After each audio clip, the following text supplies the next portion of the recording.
Hi there, welcome everyone. We thought we would get started today for this debate organised by the Irish Heritage Foundation. I'm Marion Davis and I've been asked to chair the discussion today, so thanks very much for the Foundation for asking me to do that. And we have speakers here from both sides of the campaign for the referendum. I just want to say a bit about the Irish Heritage Foundation. The Irish Heritage Foundation works with partners within the voluntary sector, private and public sectors to promote and celebrate Irish heritage and culture in Scotland. And it works within a framework of celebrating cultural diversity and promoting citizenship. So I think as part of that, the Foundation thought it was very important to listen to young people and hear what they had to say, about the debate.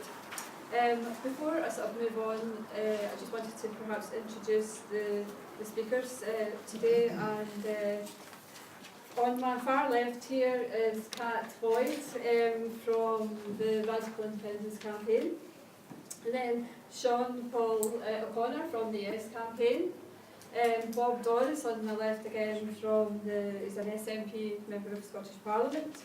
To my right, Siobhan McMahon, who's Labour Party MSP, Drew Smith, MSP, and David Patterson from Better Together. So that will be our panel today. And what we plan to do is to I won't go into a lot of detail about the speakers because I think everyone in the pack has got a description of each speaker and where they're from. The plan today is to just have a short input from each of the speakers. I think it was 3 to 5 minutes we were told, and hopefully there's quite a few speakers that will be able to sort of stick to that. And then there'll be questions from the floor. Everyone should notice that in the pack there's a little slip which says, what are your thoughts on, this is not the exact wording because I haven't seen it, but it's basically asking your thoughts on the referendum and how you feel at this point in time you would vote, or whether you haven't made your mind up yet. And then after the debate, I think there's a bit on the slip which says, kind of what's your position after hearing the discussion. So the referendum in September gives us a once in a generation opportunity for people in Scotland to have their say about the future of the country. And I think the overwhelming sense is how much of this debate, it's not just amongst politicians, it's not just amongst activists, but it's actually, there's a lot going on in the community. There's meetings across Scotland, there's a lot of debate about the future. So I think the overwhelming sense is actually how engaged people are, and especially young people are now getting involved in the debates and want to be part of that discussion. I think sort of contrary to some of the media coverage, the debate is well formed, it's reasonable, and in most cases it's very civilised. And I think both sides have got a different vision of how we can use Scotland's immense wealth to build a fairer and more prosperous nation, and that includes the creation of more jobs and more opportunities for young people. And that's why the Irish Heritage Foundation hopes that all young people attending will take the chance to ask questions to both sides about the issues they really want to hear about. Young people have been telling us from across Scotland they want the politicians to give clear answers, they want to be able to engage with and to shape the debate, and it's an important way to ensure the questions and opinions are heard. So we'll be looking forward to the speakers and to a lively discussion and debate as well. And I think we agreed today that we would start off with Drew, who's now going to do a presentation, or a short 5-minute presentation. Presentation might be over egging it. I'll say a few words. I mean, there are 6 of us on the panel, so if I get much over 3 minutes talking, I don't intend to say very much other than thanks very much to the Foundation for the invitation. I've come along today. I think the key thing, obviously there'll be people in the audience who are to get up their minds. There are hopefully some of you who are still thinking through the issues, and I hope in the discussion we can help you with that. I think for those of us on the panel who are, we get paid to do this for a living in terms of being MSPs, the debate really has moved beyond the Scottish Parliament, or beyond elected politicians, and actually that happened some time ago, but it has now completely moved beyond us because the Parliament is now in recess for the referendum. So it is all about the conversation that's going on in our communities, in our people's homes and workplaces, of course in schools, because 16 to 17-year-olds have the this referendum, and that's all a very positive thing. I suppose the first thing I would say about the referendum, the nature of referendums, is that we've been faced with a binary choice, simply yes or no, and often politics isn't quite as simple as yes or no or binary choices. There are matters of principle which you can boil down in that way, but a lot of the issues that have been raised in this campaign are actually pretty complex. And I suppose my sense of having listened to the campaign so far is that a lot of the questions that have been raised in this debate in terms of how we create a more equal society, how we harness the wealth of the country to improve the lives of the people that we represent and the lives of all of us, the right questions are being asked, but from my point of view, we aren't being in the referendum presented with the right solution. I think that a nationalist response to that, a yes vote in this referendum, is a fundamentally old-fashioned response to actually what are very modern questions that apply to us in Scotland, but apply to people right across the UK and indeed across the Western world, if not further than that. And I suppose on our side, the argument has to be both about arguments of the head and arguments of the heart. And for me, I suppose when you think about the issues of the head, it really comes down to what the Scottish Government have proposed in their white paper. That is what this referendum is about. They're giving permission to the Scottish Government to enter into negotiations with the rest of the UK to separate Scotland from the rest of the UK based on the prospectus that is set out in that white paper. And unfortunately for me, there are just too many uncertainties in that proposal, and I'll just highlight three of them. The first is that we've got no answer on what a large number of independent economists have said will be a worse financial position for Scotland if it were to choose independence. £6 billion worth of public sector cuts, requiring either cuts to services or indeed increases in taxation, and that doesn't balance against what the Scottish Government are saying in terms of tax cuts for big business, enforcing, in my view, a competition on the rest of the UK that I think will be fundamentally bad for people here in Scotland, but will actually be bad for people right across the UK. And of course we've got no answer on the currency, and I just find that astonishing that we are in a situation where postal votes will be landing in a matter of days, and the Scottish Government can't tell us what currency an independent Scotland will use if the currency union that they favour is not agreed, and all the indications are that it won't be. But from the point of view of arguments of the heart, as a Labour politician, I believe in collectivism, I believe in social solidarity, and I believe in standing with progressive people across the rest of the UK. So I believe there is a strong heart argument in this debate too. And fundamentally, I suppose what I find negative about the idea of withdrawing ourselves into Scotland, stepping back from the problems we face in Britain, is that there's a negative idea at the heart of that, and that is, well, in my view, I would say that the UK cannot be the one country alone in the world that is somehow in this century incapable of progressive change. I just don't buy that as an argument. So, Marion, just to finish, I said that it was a binary choice. My first preference in this binary choice referendum is to say no thanks, but I think it has been an important chance to have this conversation in the country. My hope would be that we can unite afterwards, and that a lot of the enthusiasm and interest and ideas that have been created as part of this debate are something that politicians on both sides come back together on the 19th, and that we take forward, and we make a commitment to making devolution work, because this is not an argument about whether or not we should take decisions here in Scotland or whether we should leave them in London. We already have devolution, and I believe the existence of devolution and indeed its extension means that we can enjoy the best of both worlds. Thanks very much. Thank you, thanks, Drew. And then the next speaker is Bob Dorris, who will be speaking on behalf of the SNP and the Yes campaign. Thank you very much, and thank you for the opportunity to speak to you all this afternoon. Now, I'm not going to reply to Drew's points because I've got a positive agenda I want to put out, but let me reassure you, in terms of the financial position of Scotland, in terms of the currency, in terms of the international outlook I have on the world, wanting Scotland to rejoin the international community on an equal footing with every other normal democratic country in the world, I will answer some of those questions as we go through. But I want to tell you a little bit about why I want a yes vote. It's not because I'm an MSP. I got involved in community activity when I was 17 years old. I'm now 41. The reason I got involved in community activity was because of the poll tax, and I saw it was devastating my community and communities across Scotland, and I was proud to be part of a campaign against that, and I did join the SNP at that time, I have to say.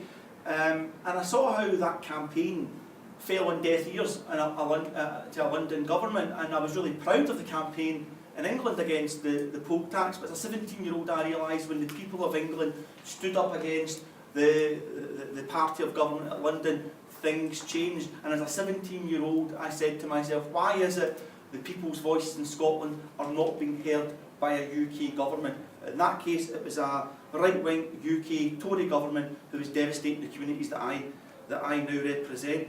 Now I'm 41 years old, and I see another UK Tory government doing the exact same thing. The bedroom tax would be the comparison, I suppose, to the poll tax and how it's undermining communities. But it's far more than that. We're seeing the disintegration of the welfare state, the belief that if you help someone in society, it's a something for nothing in society. Well, the kind of Scotland that I want to create is one where we help all the vulnerable people of Scotland, no matter where they come from and no matter where they want to go. And that has been rejected by mainstream politicians at a UK level, as far as I'm concerned.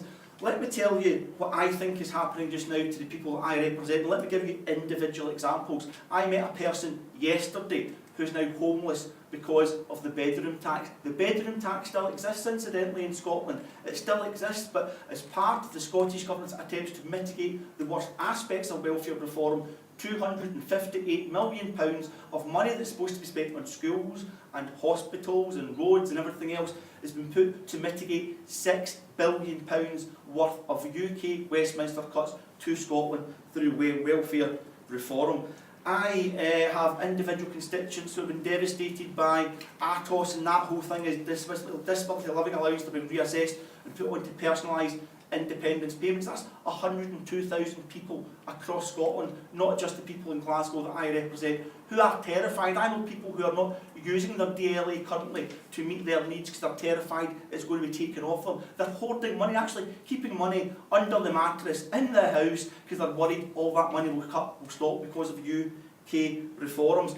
I know a woman in Maryhill who was a member of the working poor but is now completely benefit dependent because of tax credit changes by the UK government. She would have been worse off in work because she was a part-time worker, and the way those benefit changes kicked in, it was not worth her while to work. She's a very understanding employer, I have to say. 100,000 children in Scotland have been pushed into poverty because of child tax credit reforms. That's not the Scotland that I want for my three wee nieces that I have. I want a better Scotland for them, and we have to take the power to make that happen. Now, Scotland is a wealthy country. In the last 5 years, £8.3 billion relative surplus compared to the rest of the UK, but actually that's not the reason for independence, because we're a deeply unequal society. It's not about the amount of money we've got, although that's quite important, of course it is. It's about how we distribute it fairly across all people within society. And the most vulnerable people in society, by a UK government, are making sure that that just does not happen. So what happens with a Novo? Well, we know what happens with a Novo because actually the UK government have said 25 billion cuts right across the UK. Austerity is here to stay, and the UK Labour Party have signed up to that as well, so it will happen. We also know those cuts are going to disproportionately impact on Scotland.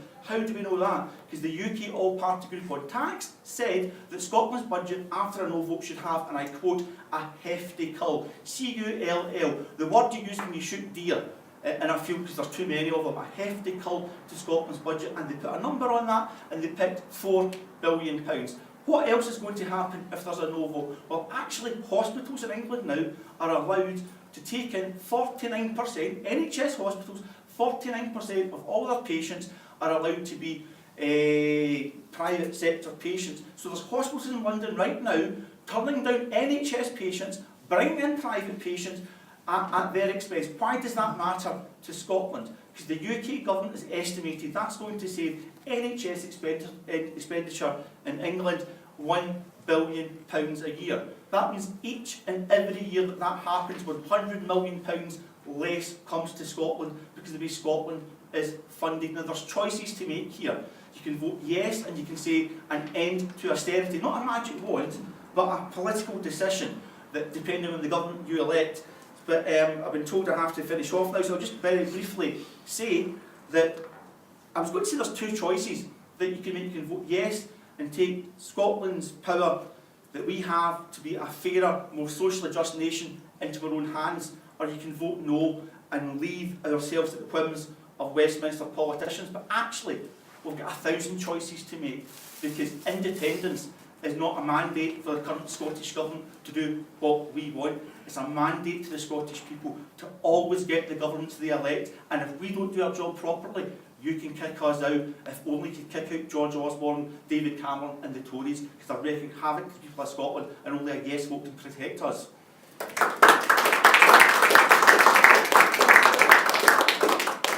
And the next speaker we have is Siobhan McMahon, who's the MSP in the Scottish Parliament. Thank you very much. Thanks, Siobhan. Thank you, and thanks very much for the invite to come along. I'm Siobhan McMahon and I represent Central Scotland, which is Lanarkshire and Falkirk, so it's nice to be on my holidays in Glasgow.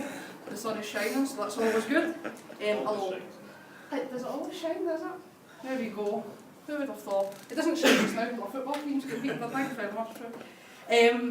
Okay, I think most people have made up their minds by now. We're 3 and a bit weeks to a referendum. I know there'll be undecided voters, but I think people have heard the arguments and are sick of hearing, frankly, what will be asserted to us regardless of what happens with a yes or a no vote. And it always amazes me that, when I put questions to MSPs in the political chamber, as obviously I'm paid to do, and I ask what would happen if Scotland became an independent country, we don't get the answers, and yet I'm told what happens on a no vote. It's incredible that we've got all that information for a no vote and what will happen, but not for a yes vote, which is incredible, but there you go. But I believe that the majority of people do want change.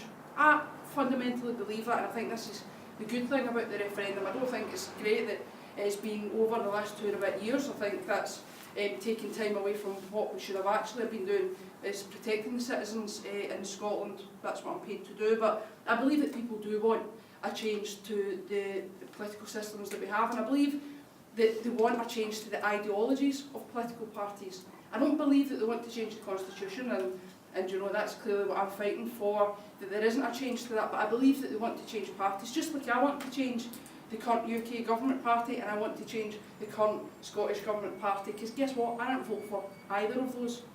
I want to change those. I didn't vote for a Tory government, I certainly didn't vote for an SNP one. But the thing is, you want to hear positivity, and we hear about the positive campaigning and we don't necessarily see that. And so for me, the reasons that I think we are better together are quite simple, and I put them out there to people, and you can disagree, but those are my reasons for remaining part of the United Kingdom. And that's because I already enjoy a stable currency and the benefits that that brings to my country, Scotland. I already enjoy £1,200 more per head of population in public spending. That's £200 more than the NHS than the rest of the UK get. So I already enjoy that. I enjoy the defence capabilities that the UK has currently. I don't know what the answers are to those if I say I want to separate. I don't know what the defence capabilities are, because there isn't an answer in the white paper. I don't know what the currency will be, because there isn't an answer in the white paper. And I don't know what the economy will be. I get a lot of assertions but very little details. And the things I'm proud of the UK are the minimum wage. I'm proud of that. I'm proud of the Equal Pay Act that the UK government's brought in, and I'm proud of the Disability Discrimination Act. That is the proudest one that I can think of, and I base my arguments on that. I'm proud of what we've done. I'm proud of what we've done in the Scottish Parliament too, and what we've brought in with the powers that we do have, and we could have done a lot more as well. So I would want to see a stronger Scottish Parliament, and that's what we believe in Labour. We have set forward a vision in our red paper, and we have said that we will bring powers for purpose. And the 2012 Scotland Act also said that. So next year, in 2016, you'll see more tax powers coming to Scotland. More tax powers than we've had in 300 years. And that's already there. So that isn't a, oh, we don't know what's going to happen. That's already in law. We know that those things are happening, and we have already pledged that things will happen as well. Other UK parties, well, I'm not going to stand up and talk about them, but certainly we've put our vision out, and so I don't think it's correct to say that we don't know what will happen after a no vote. We do know, and it's a positive vision that we have. But I just wanted to finally, because the thing I'm most proud of, and I spoke about this in the chamber last week when there was a debate on the welfare state, that's the thing I'm most proud of. And people think that's a strange thing to speak of when you speak on behalf of the UK, because I know what the Tories are doing, and that's why I go back to ideology. I don't stand up and think that what David Cameron's doing to the welfare state is the right thing. I mean, I've said it in the chamber previous. I think what he's doing is aiming a missile at the heart of our welfare state, a welfare state I'm proud of.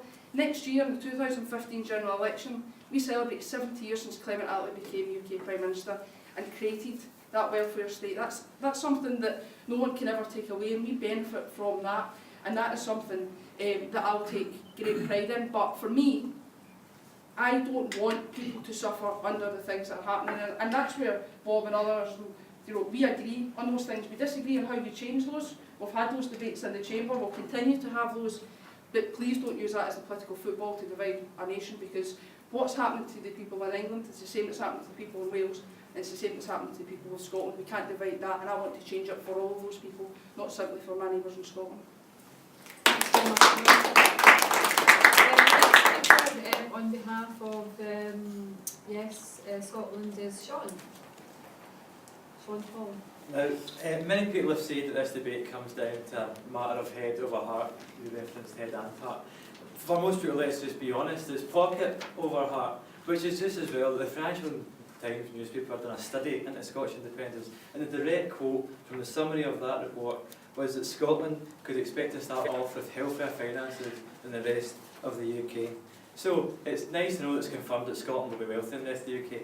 But for me, it's not about that. The same as everybody else in this panel, it's not about that. It's about how we use that money. It would be absolutely pointless if we voted yes and then continued to have Trident, which costs us £380 a minute. So that's nearly £2 grand the time it's going to take for me to shut up. That's costing. Well, your pal down the road is earning £56 a week. £56 a week some people are on because of people like Ian Duncan Swift. And respect that you're not here to speak for the Tory party, I'm glad, because God knows what would happen then. But that is, for me, that is what we're faced between. It's a choice of what we do with our money. Do we want Scottish people, or the people of Scotland should I say, to have the power to spend Scottish wealth? Or do you want the people of Westminster, I say the people of Westminster, I mean the suits of Westminster, to decide how Scottish money is spent? That is fundamentally what it's about. But it's not a magic wand, independence. When we wake up on the 24th of March 2016, Independence Day, it's not going to be perfect, but what will happen is we will, for the first time in history, because 300 years ago, working class people didn't have the power to change Scotland. So for the first time, working class people in Scotland will have the chance to make the decisions. We'll have the chance to chase out Bob Dorris's SNP if we want. We'll have the chance to vote Labour if we want. We'll have a chance to vote Green if we want. But that right now doesn't matter. If every person in Scotland got together tomorrow and said, you know what, we've had it, we've tried. It wouldn't matter a jot, because London wants Trident, so it doesn't matter. But with independence, them decisions are Scottish decisions. Now, this year is the 1000th anniversary of the Battle of Clontarf, and I'm sorry, I'm a history geek, I know stuff about history, it's just the way it is. But that was when the Irish united together and kicked out the Vikings from Ireland and secured their own sovereignty. I think it's ironic, 1000 years later, here we are, where our ancestors, or my ancestors anyway, 1000 years ago from now, were fighting for the independence, that all we need to do is talk about it. And could you imagine turning to them and telling them, well, we had the chat, but we decided, oh no, we're too wee, we're too poor, we're too stupid. They'd laugh us off the park. But I'm not going to compare, the UK state to the Vikings. They're not quite as bad. But the cuts they make are just as savage. Scotland has faced, well, since 1979, it's estimated that between, somewhere, it's a wide figure, somewhere between 30 billion and 100 billion that should have been spent in Scotland has not been spent here. Some people have claimed that it's 222 billion, but I'll stick it conservatively just so that nobody thinks that I'm talking mince. Right? That sort of thing shouldn't be happening. That's the sort of thing the Vikings done. They went and plundered lands, but here we stand, about to be plundered again, as high-speed rail, which cuts something like 20 minutes off your journey from Birmingham to London, is going to cost Scottish people £4.7 billion of Scottish money. That's not fair. Then we've got the £700 million spent on Interrail in London and the London sewers upgrade, which is something that's meant to be devolved, by the way, but no, our money's still going there. That's £5.4 billion of Scottish money that should be getting spent in Scotland to protect Scottish children from poverty. 100,000 more children to go into poverty due to the condemned cuts, which, by the way, the UK Labour Party has agreed to. And I'm afraid if you're going to say vote Labour to save us, that's not true. And then just to finish on, I was walking up McMahon Street today, and I went and seen the Palestine stuff, and I went and spoke to people there, and I went and spoke about international relations, I went and spoke about the war, which is, I was a bit young when we went to war and all that, but I went and spoke to them, and it really, it really resonated with me. I want to live in a country who decides its own foreign policy, so I can live in a Scotland that stands up in the world and stands against injustice, rather than in a country who cares more about where its next paycheck's coming from, who sends our girls and boys to die to protect ruling classes in America, people it's not going to help here. I want it to stay in a country where Scottish people make Scottish decisions and we can be proud of them, because right now I'm not proud of what we're doing abroad. I'm not proud of any of that, and I don't think that Scottish people would stand for things like that. So, and that's that's a wide reason to vote yes. There's a lot of them. There's 638 pages in the white paper. There's even more in the Commonwealth book. There's a lot. So when it says that one vision between the white paper is a vision for independence, it's not. There's 1 million people signed that yes declaration. That's 1 million reasons to vote yes. That's 1 million different ideologies. That's 1 million different views for Scotland. So let's open up, let's be confident, let's go out, let's go on the 18th September, let's all get together, let's go, what, we can do it for ourselves, we can stand alone, we can go for it. So please vote yes, and thanks for listening. I ramble a wee bit and my accent's pretty rubbish, but thanks anyway. And next we've got David Patterson, who's from Better Together. Thanks, David. Thanks very much. Hi everyone, thanks for having me along today. I'm looking forward to hopefully answering some of your questions and having a bit of a lively debate. It's interesting you mentioned the white paper and said it was about 600 pages long, the same size as an Argos catalogue, the main difference being an Argos catalogue has prices in it and prices up everything. Unfortunately, white paper doesn't. So you can't really vote on something that you can't understand the cost of. But there we are. Now, as part of my job with Better Together, I travel all across the country and we do a lot of street meetings. And as many of the speakers have touched on, there is real hunger, real anger, real drive for change in this country. On both sides of the argument want to see change and want to see change effected. Because at the moment people aren't happy in Scotland, and there is a desire to change that, and the referendum really is given them a sort of a chance to express that anger and that frustration. For me, looking at the question of whether Scotland should become an independent country really is a choice between two directions of future for Scotland. Two arguments about how do we best deliver satisfaction for the Scottish people, safety, security and social justice. That's really what it's about. I can't see how nationalism, which I think this really is for me, but again, feel free to disagree, I can't see how nationalism delivers that. I can't see how something that pushes away the idea of collaboration, that pushes away the idea of pooling and sharing resources, that pushes away the idea of no borders, no boundaries, and really thinks you can build a fair society on that. It's the idea of union that inspires me. It's the idea that we have an independent and a unique Scottish culture, but so do the Welsh, so do the Northern Irish, and so do the English. Yet we transcend that, we come together and we actually try to shape and really transform the lives of people all across these islands. But I don't think nationalism is the vehicle by which we can deliver social justice, or the vehicle by which we can deliver any sort of change in this country. All I can see so far is anger and division, and I don't see it getting better after the referendum. As part of the United Kingdom, Scotland's voice is 10 times louder on an international stage than it ever could be alone. We can actually deliver, as is traditionally a Scottish thing to do with a large Scottish diaspora and traditional Scots going abroad to make effective change, we can actually deliver real positive change in a country that has the second largest international aid budget. Now, talking about budgets and things very briefly before I come back to the point about international impact, the thing that really is unfortunate with the referendum is the timing. It's come after one of the biggest depressions we've seen since the 1930s. Of course there were going to be austerity cuts, tough decisions made by parties and politicians on both sides. Fortunately I'm not a politician and I can't have to make those decisions, but those decisions would have been tough no matter what. The Institute for Fiscal Studies said that in an independent Scotland, yes you're right, we would be independent, we would be much better off initially in a wealthy country. But that wealth has come from integration and from trade with a larger union. But the thing is, cuts will have to be made to services, cuts of $6 billion or tax raises of 9% or a mixture of the two. That's the realities of fiscal stability for independent Scotland in terms of a 50-year projection. Going back to the international point, with the second largest international aid budget, with membership of organisations like the G7, the G8, the G20, NATO, the UN Security Council, the EU, we are already well and truly integrated within that international community.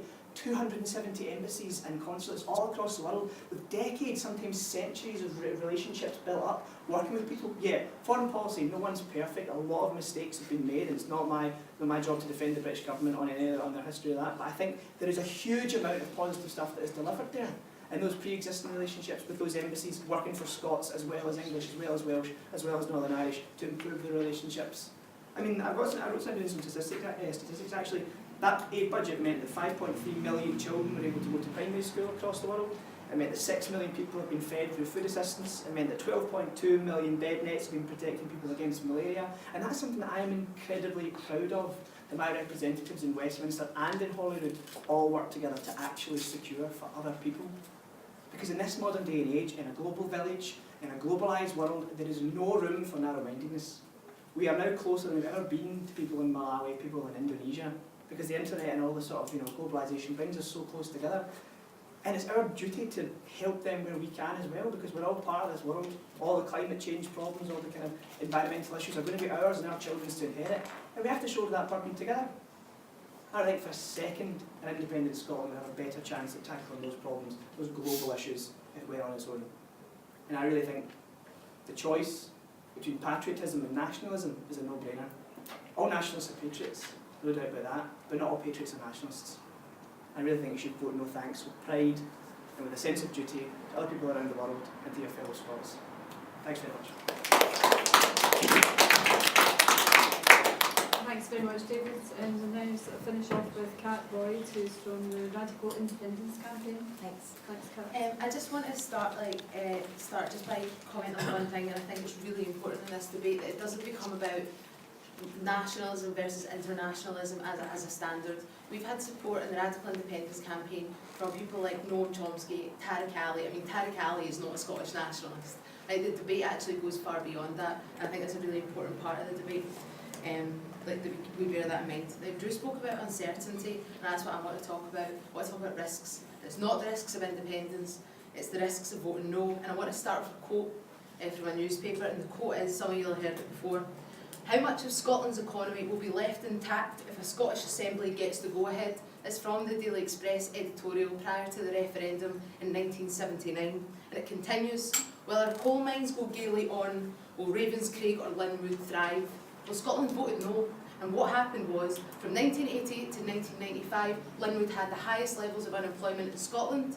13,000 jobs were lost, and families were ripped apart as people had to leave their community to go find work in other places in Scotland. Some went to London, some emigrated.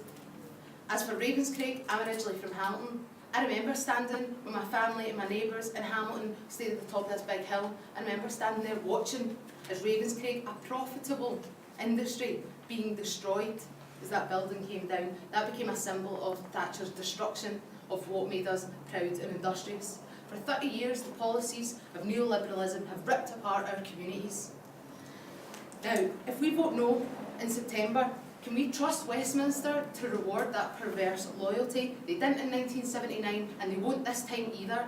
£25 billion worth of cuts to come, including £10 billion from welfare, a cross-party consensus that says that Trident will continue to have billions spent on it.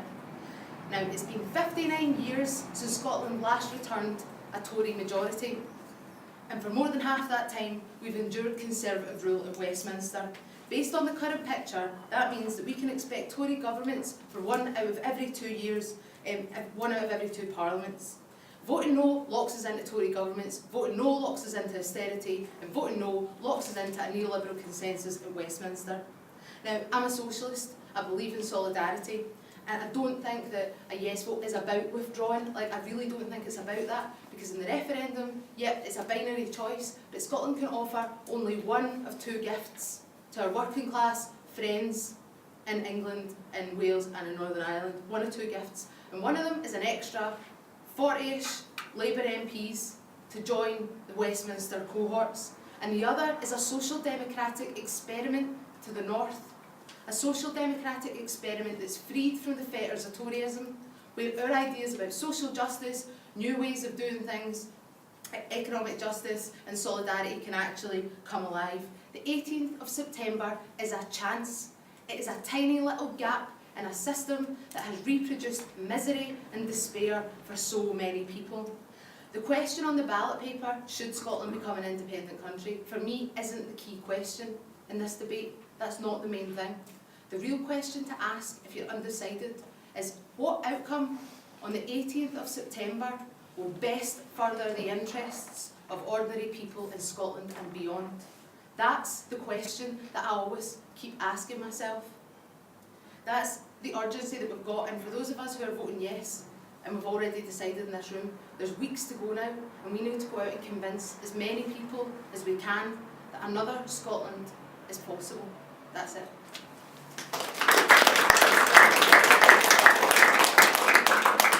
So thank you very much to all the speakers. I think everyone's more or less stuck to their sort of 5 minutes. We've had a real flavour of the arguments on both sides of the referendum debate. So now it's your chance to put your questions to the panel, and maybe if you want to put your hand up if there's something you would like to ask of the panel, and if you want to direct your question to one panel member, that's fine, or if you would like a response from all the panel members, then that's fine as well. So we'll just see how time moves along in relation to that. So does anyone have a first question?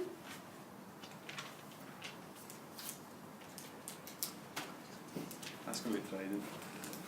I'll start off just to ask all of the speakers who are in favour of that, who are against Scottish independence. There's a point being made repeatedly about solidarity and maintaining unity with the rest of the UK and therefore wider links with the rest of the world. But the general mood in the UK Parliament, Westminster, is there's a strong movement to move away from Europe and to potentially secede from the European Union. So therefore a no vote that keeps us in the UK could potentially see Scotland isolated even further from our closest neighbours in Europe.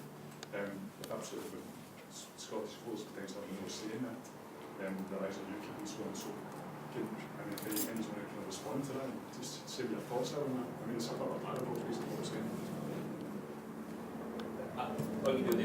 As we say, I think the interesting thing with that is that I don't think the general mood in Westminster is one of isolation. I think the Tory party, fair enough, they've declared they want to have a referendum because they're obviously, with amongst their own ranks, terrified by the rise of UKIP. Personally, the Labour Party's obviously said they're not going to hold the referendum if they're elected. There's no guarantees of being elected. There is one guarantee, though, if you become independent, you won't be in Europe for at least 5 years, obviously, then, or at least there's not going to be any guarantee of being in Europe there.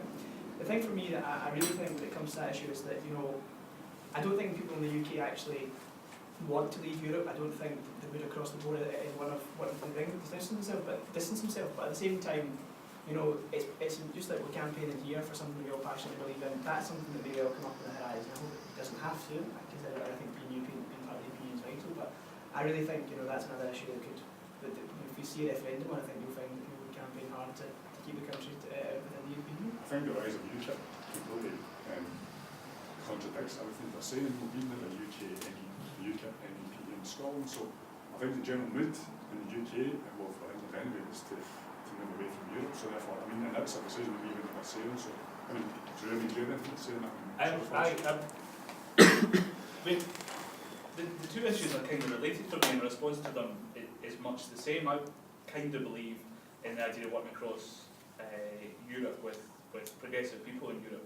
There are issues with the European Union, but finding progressive alliances in Europe, it's exactly the same politics that leads me to believe that we can find progressive alliances with people in England and Wales and in the north of Ireland. So the in-principle argument for me is the same. But I think it's interesting you mentioned, you know, we've got a UKIP MEP in Scotland, and all of the polling that I've seen suggests that there are very similar views about Europe in Scotland than there are to the rest of the UK. So I think we need to be in danger, we need to guard against kidding ourselves on that Scotland is always more internationalist, more willing to work with other people than anywhere else in the UK. So when it comes to, if David said, you know, my party doesn't support a referendum on our current status in the European Union, but if one was to come, I would be up for that fight, and I think people in England and Wales and in Northern Ireland would be up for that fight too.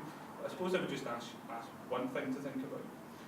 If what you said came to pass, if Scotland was an independent country and we had renegotiated our relationship with Europe, which there'll be costs that we think we have to give up in a renegotiation, as well as things that we might think we can get a better deal on. But imagine Scotland has renegotiated our relationship, we've got independent membership of the EU secured, however long that takes, and then at some future point We're not part of the debate in the rest of the UK arguing for us to stay in, and the rest of the UK leaves. Where does that leave an independent Scotland that is a member of the European Union, and the rest of the people on the island of Britain that we share a border with are outside that union? That would be a disastrous consequence for Scotland. So it would be much better. Well, because if you're trying to maintain an open border with the rest of the UK, you want the best possible trading relationship with the rest of the UK, and the rest of the UK chooses to be out with Europe, and you have given up any say in that. You've given up the ability to influence that decision with them, but you want to stay in. You're in a worse situation than you'd otherwise be. I think it's quite possible to win a referendum on Europe across the UK, and I think we're better being in that fight. Can I make a comment on that? If we were independent and England, the rest of the UK chose to leave Europe, we could just choose to leave Europe. But how would any of us be better off if your objective was to stay in? If it was obviously going to be better off for Scotland to leave in order to be outside of Europe with the rest of the UK, we could just leave and still be independent. Sure. I'm we'd not have saying the power we would want to choose. if we chose independence, we'd then want to give it up for that reason. Yeah. I'm just saying, but if your objective is actually to stay in the European Union and to make Europe work and to reform Europe and do all the things that I think probably there's some agreement in the room about, then that hasn't helped that process. We're giving up the opportunity to have a voice and to win an argument. I think it's there to be won. But with a yes vote, there's a choice. With a no vote, there's potentially no choice for people of Scotland. Would you agree that's the case? You wouldn't get a say in a UK referendum, would you? Well, you wouldn't get a say, but I mean, if we were independent and therefore, the scenario you highlight, if an independent Scotland was within the UK and England decided to secede from the UK, and the rest of the UK decided to secede from Europe, we would then have a choice. However, if we remain part of the UK, we It wouldn't be a very powerful one. well, it's still a choice. So, I mean, is there any of the folk out in favour of any comments on this? Well, I'll just say briefly, the thing about the European Union is I occasionally, not very often, get anti-European Union comments on the doorstep. Not very often, I have to say. And what I say to people is, how do you know what an independent Scotland would feel like in the European Union? Because we've never been an independent European Union state. Let's try it first, let's see how we get on, and I think it'll be a huge success. A couple of things there. I mean, why would the European Union not want us? We're a net contributor to the European Union, so the Union actually makes money out of having Scotland as a member. We've got 25% of the European Union's tidal and wave power, we've got 60% of their oil and gas resources. We're a real asset to the European Union. What you have to do in politics is you have to show leadership. And what happened in Scotland is the mainstream political parties campaigned on a pro-European agenda, and that was successful. Actually, in England, the mainstream parties campaigned on an anti-European agenda, and all that did was give succour to UKIP and embolden them. If you want a progressive Scotland and a progressive Europe, the way you've got to do that is to get independence and be part of that European project. The real isolationist choice would be to vote no and see Scotland dragged out of Europe. I actually went to, with the local government committee in the last session, I went to Brussels and did some work with the European Commission there, and everyone we met said, where has Scotland been? They say, Ireland's here all the time, cutting deals, making negotiations, seeing how we can work better in Europe. Where are you? Where have you been all these years? They're waiting for us to get there. If you're not at the top table, you're lucky to get the crumbs off that table. We have to be in there, we have to be part of it, and Europe's waiting for us. Siobhan, did you want to comment? Yeah, so I just wanted to, I agree with everything that Drew had said, but I think the fundamentals is, would we be, or how long would it take to get into Europe? And the fundamental for me is, and that's why the currency is so important to me, is that in order to be part of the EU, you have to be in a stable currency union. And so, yes, we can use the pound, that's fine, but if you don't have it as a currency union with a lender of last resort, you're not going to be permitted to be in Europe. And therefore, you have to join Euro in order to do that. And that's the answer about the currency, because if you say, well, we're just going to go alone, then the EU will not permit us, and that's the problem. So will we be in the EU? I don't know. There are no barriers to it, and I think it will happen. It won't happen overnight, but there are certainly, as Drew and as David have pointed out, we will have to give up some things in order to get other things. So, you have to negotiate. It's not just going to be what we want to happen. And I think all the polling, as Drew has said, we are no different, and that is why we ended up with a UKIP MEP in Scotland as well. If you look at the polling across the United Kingdom, as I have done, and put it to Scotland, we are no different to any other party. To suggest that Scotland is different, or we vote differently, or we're more tolerant, as I heard someone say, we're no less tolerant than anyone else in the UK. Some people in the UK are fed up with politicians, and it's a protest vote. And if we don't see that, there's a problem with us. And in Scotland, we're definitely no different to that. So, would anyone from Yes want to respond to that then, as we've had a few speakers? Am I right? I just wanted to comment on the UKIP being a protest vote. I mean, I think that this is just my opinion, but I think that UKIP has come out of, like, it's been able to get such traction in society because there has been a concurrent failure by the two main parties at Westminster to stand up and lead the way when it comes to discussing immigration. Neither party has turned round and said, look, immigration in this country is not a problem, it is not an issue, and you know, no one has actually stood up for that. So UKIP have been able to gain this traction because no one turned round and said, immigration is not the issue, it's not people who come here and work and, you know, put into the economy, they're not a burden on the NHS. The burden on society is the interests of big business. It's people who avoid paying tax and cost the economy £70 billion a year. Like, no main party at Westminster stood up for people, like ordinary people, and that's where the rise of UKIP came from. In terms of the original question that's asked, you used this word again, solidarity. Like, it's been mentioned from like both sides here, we're talking about solidarity. See, in the UK, solidarity is criminalised. We have the worst anti-trade union legislation in Europe. In fact, it's only Lithuania in Europe that has more regressive anti-trade union legislation than in the UK. And if there's a Tory government in 2015, they've got other proposals for further anti-trade union legislation, which even further cubs our ability to show solidarity with other people of our class. They're talking about all strike ballots must have a 50% turnout. The last time I was on strike, I had Ed Miliband on telly saying, these strikes are wrong, these strikes are wrong, these strikes are wrong, 3 times when I'd taken part in a democratic ballot. So who at Westminster is actually going to start standing up for solidarity and talking about those things and putting forward practical measures for it? Now, I first met Drew on a picket line, and like, that's the kind of Labour Party I want to see, and I think that's the opportunity for the Labour Party in Scotland, is if we vote yes, then it actually puts forward those Labour values about solidarity and social justice, and I think that's a great opportunity for Labour in Scotland. So that was a rant. I think someone over here had their hands up. Did someone over here have their hands up on? No? Did I imagine? Can I ask about Europe as well? No, sorry, yep, on the board. Well, I think I'm right, Kat, in saying that you don't think an independent Scotland should be in Europe. Am I right in saying that? Or you're not too fussed? I have real concerns about the European. They're a bit of sovereignty with Europe because they think they can somehow reform Europe or whatever, but actually they don't apply that same logic to the UK. And somehow the UK is unique in that it can't be reformed. So I'm just actually intrigued to see what powers an independent Scotland would be willing to give up to enter Europe. Things about cross-border cooperation and all that sort of stuff. And try and clear up that. For me, it's a bit of a hypocrisy amongst folk who want independence. It's fine, I'm happy to help you understand that. The issue is, put before the Scottish people, is based on, and Drew said this, is based on prospectus in the white paper. So we will be members of the European Union after independence, and crucially, after that, sovereignty will always lie with the Scottish people. I want to stay in the European Union. There's no specific thing I'm seeking to reform within it, quite frankly, but do you know something? That's the exciting thing about an independent Scotland. We can have a calm, we can have a measured, we can have an intellectual, we can have a considered debate on Europe and the European Union.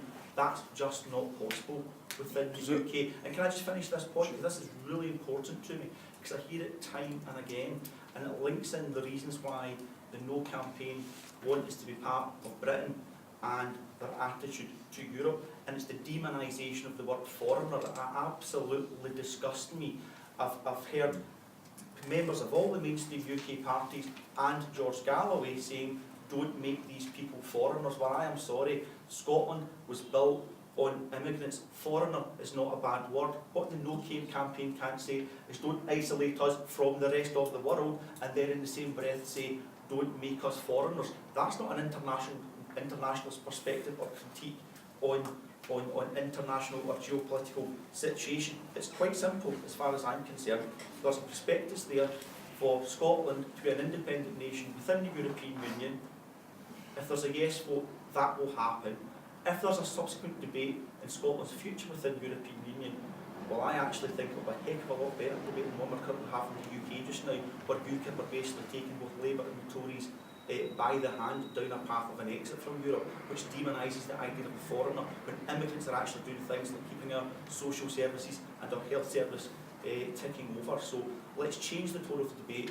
Let's have a positive discussion on Europe if that's what we want to continue. I can tell you 5 outstanding things about the European Union, but you won't read it in the newspapers because they're too busy demonising foreigners, but at the same time saying don't put borders up between Scotland and England. But then I suppose that comes back to the point.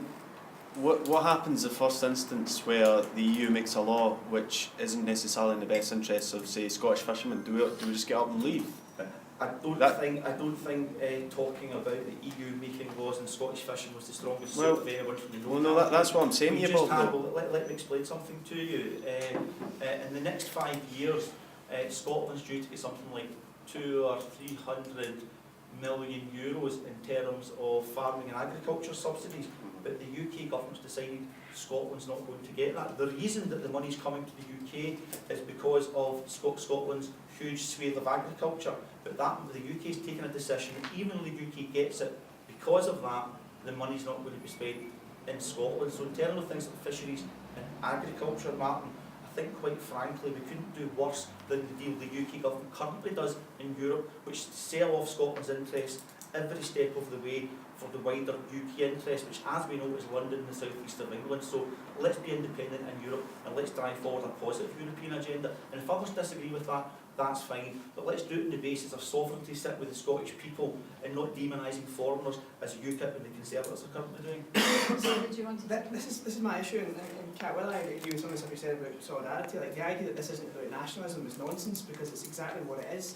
You talked about things that are exciting, Bob. The exciting thing about nationalism is you can promise things to all groups of society while actually not being able to But you must be a British nationalist. Don't call me a nationalist and I will call you a British nationalist. I didn't call you a nationalist, I did the debate about nationalism. If you listen to what I'm about to say, I'll explain what I said. I didn't call you a nationalist, I said this is about nationalism. Because funnily enough, the funny thing about the SNP and the white paper that we're actually voting on, the blueprint for an independent Scotland, is that the only tax breaks they give are to the biggest of big businesses. There's no tax breaks for the middle classes, no tax breaks for the working classes. And you mentioned solidarity, like where is the solidarity with the workers in Leeds or Yorkshire or Manchester or London who actually have the same exact same value? And don't even come back and say, well, we can still be solidarity with them in a political union. It is precisely through a political union that you can actually affect solidarity with our workers down south. And I think the thing for me really that makes it precisely about nationalism and not about unionism is that you are rejecting that cooperation. You're rejecting that chance to make a really effective change to other people's lives. And I really think that's what you're selling there. It's nationalism to people and saying that, look, we can promise you this, we can promise you that. And that's why folks buy into it, because at the end of the day, they can't see the kind of financial realities, the fiscal hardships you're going to have to face to deliver one or two of the promises that you're promising to all different kinds of people. So, Siobhan, you'd like to? Do you know what I think the ideological difference between me and the British nationalists, and then I said, if you're going to call us nationalists, then you're nationalists too. I do not think that I'm a youth worker, right? I probably shouldn't say that, right? But I'm a youth worker, and I'm like, I feel as much solidarity with the youth worker in France, but I don't let French people vote for my government. I feel as much solidarity with a student in Canada, but I don't let Canadians vote for it. So why? How can I not have solidarity with a foreign person? How can I not have solidarity with them voting in their government? How is that? Does that mean that if I want to have solidarity with people in the Republic of Ireland, that I then need to go and be in a political union with the Republic of Ireland? No, it's nonsense. There's no difference, and you've touched on George Galloway's point. There is no difference between someone that works in Gloucester and someone that works in Paris and someone that works in Berlin. Isn't this people in Gloucester's taxes pay for your services? No, that's people in Scotland's taxes pay for Scotland's we talked about the surplus, and I think I think your direct quote, I wrote it down.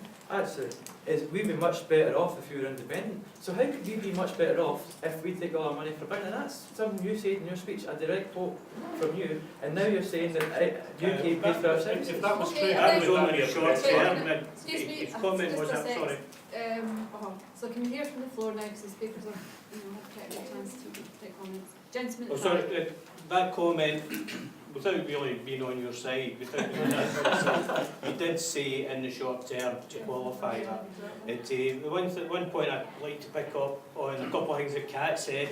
First of all, I think the use of the word experiment was a bit hairy, because I wouldn't like to think that in the future of Scotland, pensions and mortgages and jobs, etc., would be part of a social experiment. I think that was maybe an unfair way to describe what you wanted to happen. The other thing I would say to you is, as regards to solidarity and what I would term politely a lurch to the left, if that had to happen in Scotland, where would that leave the capitalists and the people who regard themselves as the wealth makers? If we suddenly had to deal with strong trade unions, if we suddenly had to deal with ordinary people who were getting their rights reinstated and restored, would they not be the first to flee this country and head south, where they would be given the luxuries and the tax breaks, etc., that we so heavily seek? Yeah, so can I come back down to that? Yeah, you're right, it's probably a poor choice of words. I meant it in the spirit of the Highlands and Islands Development Board, which was a great social democratic experiment a long time ago. I meant it in that spirit, which I'm sure, I hope people understand that that's where I was coming from. I mean, it's a different way of doing things, and I don't see that there's any chance for working out any type of social democratic policy in the current constitutional arrangement. In terms of strong trade unions, this isn't a lonely left argument, by the way. It's not a lurch to the left.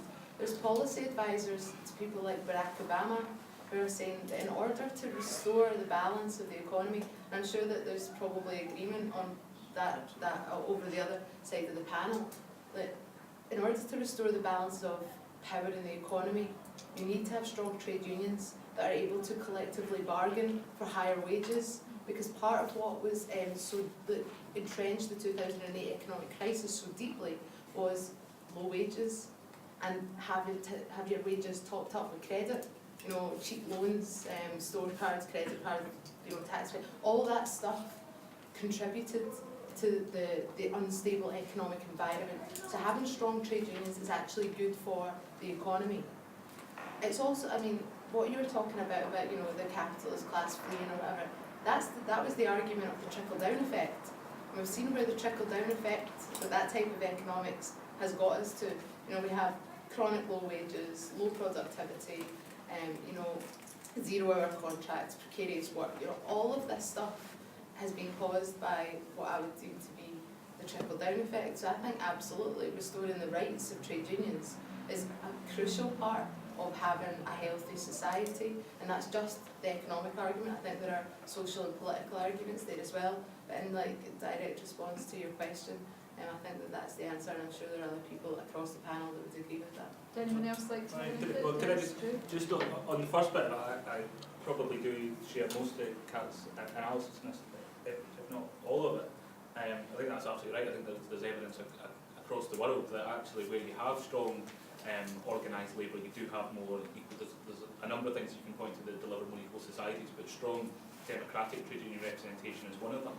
One of my quibbles with the white paper, incidentally, is that there's a lot of emphasis with the Scottish Government on social partnership, which is a good thing, and I wouldn't be against, but we also need to have an emphasis on industrial democracy. It's not just about consultation with employees in a way that management want to consult, it's about giving people the power to be genuine partners in decision making, and that's more than just having a cherry-picked workers representative on a board. That's about genuinely empowering industrial democracy, and I think Kat and I would probably share views about it. What I would say about collective bargaining, though, is that the reason that we collectively bargain is because you have greater strength in a bigger collective and through unity in that collective. So lots of us in Scotland will be employed by companies that also operate across the UK and indeed the rest of the world. And this is a big challenge for the trade union movement as to how you collectively organise across international boundaries.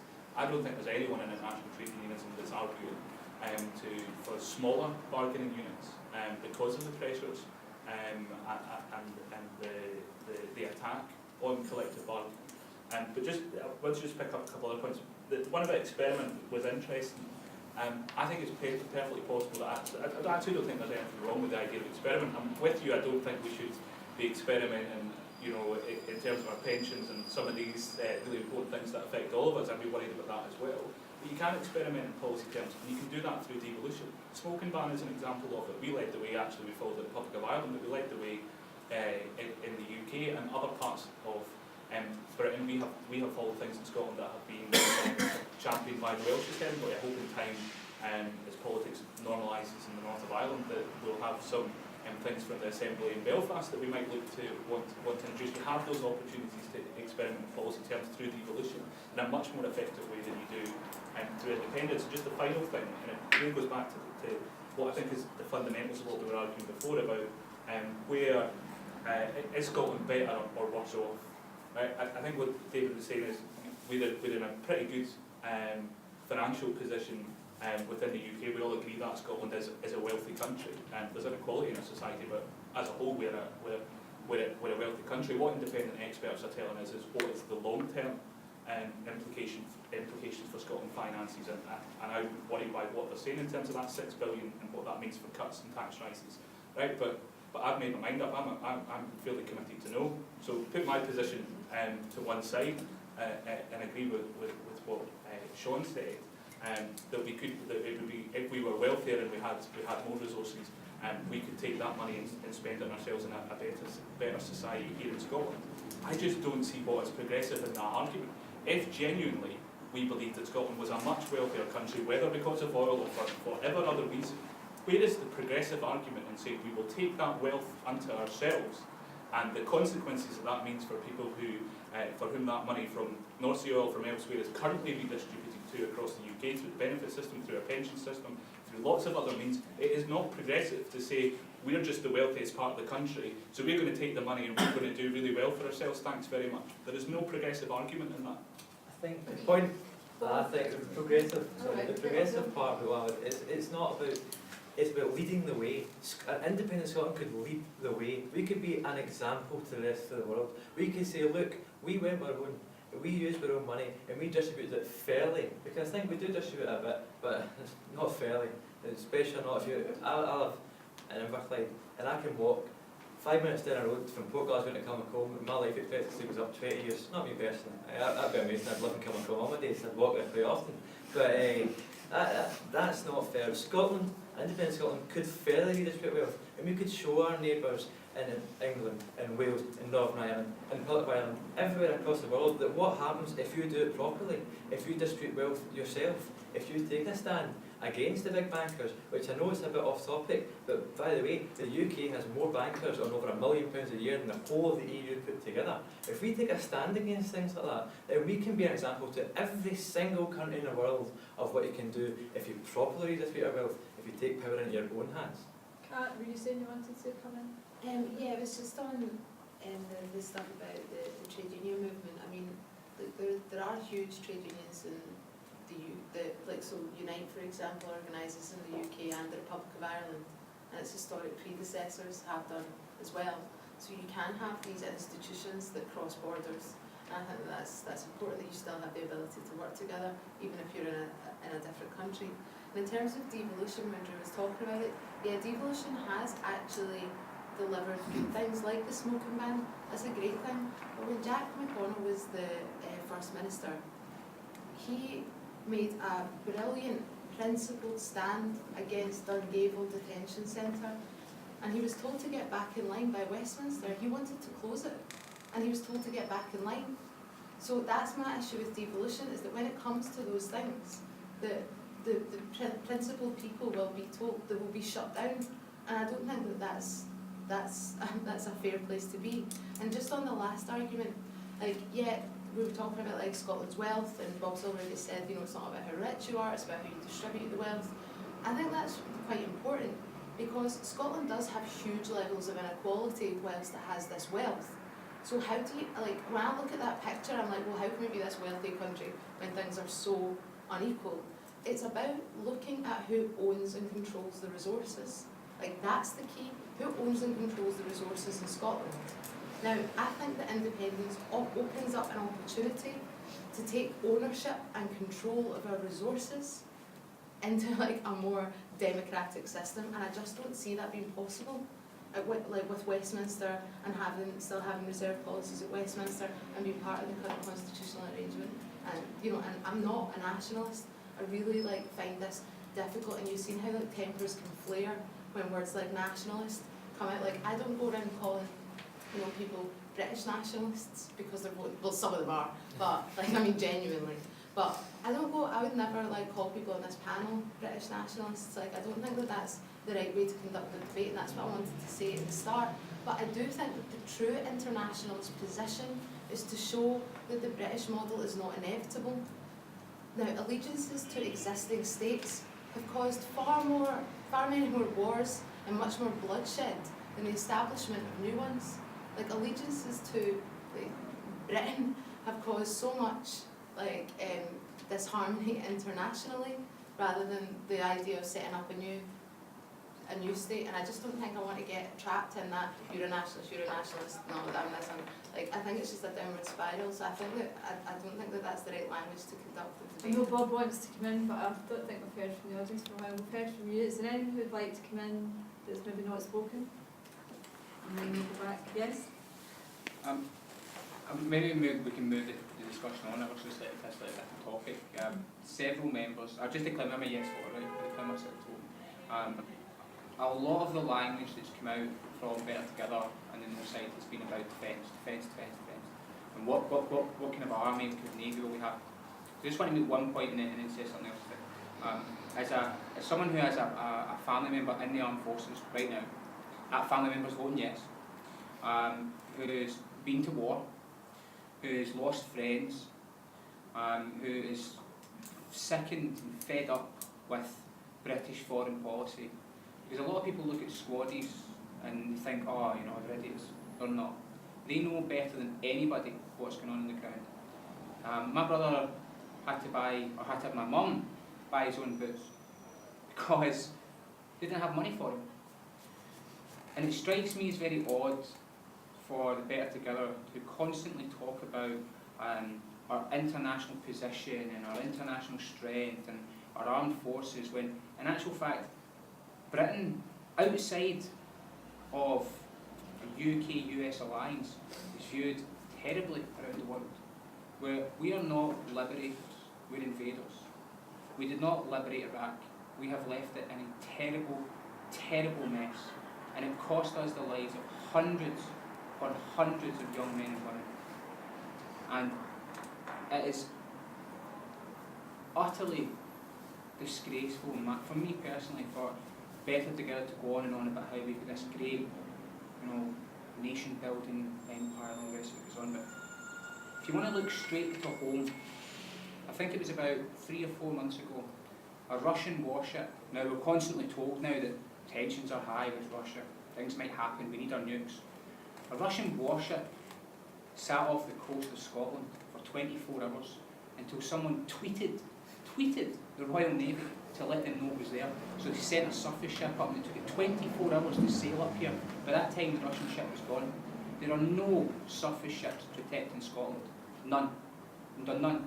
And yet this is where the oil is, this is where our northern defence is supposed to come from. None of it. We have got, we underinvest in the very basics of a military. Now, as an internationalist and a socialist, I'm not very much for having a massive army. I'm definitely not for having nuclear weapons. But if we're going to spend hundreds of billions of pounds on defence, then I think maybe it'd be better from my point of view to spend on boots, body armour, rather than pieces of tin metal that sit 25 miles away from this city. Which do you have a question? Yeah, it does. And I'll apologise. It's just a very touchy subject for me. I just want to know from Better Together's point of view is that how do you view in the UK Union, if we were to stay together, the armed forces in general? Because it's not had a good reputation, shall we say, internationally. How do you view us going forward in the world?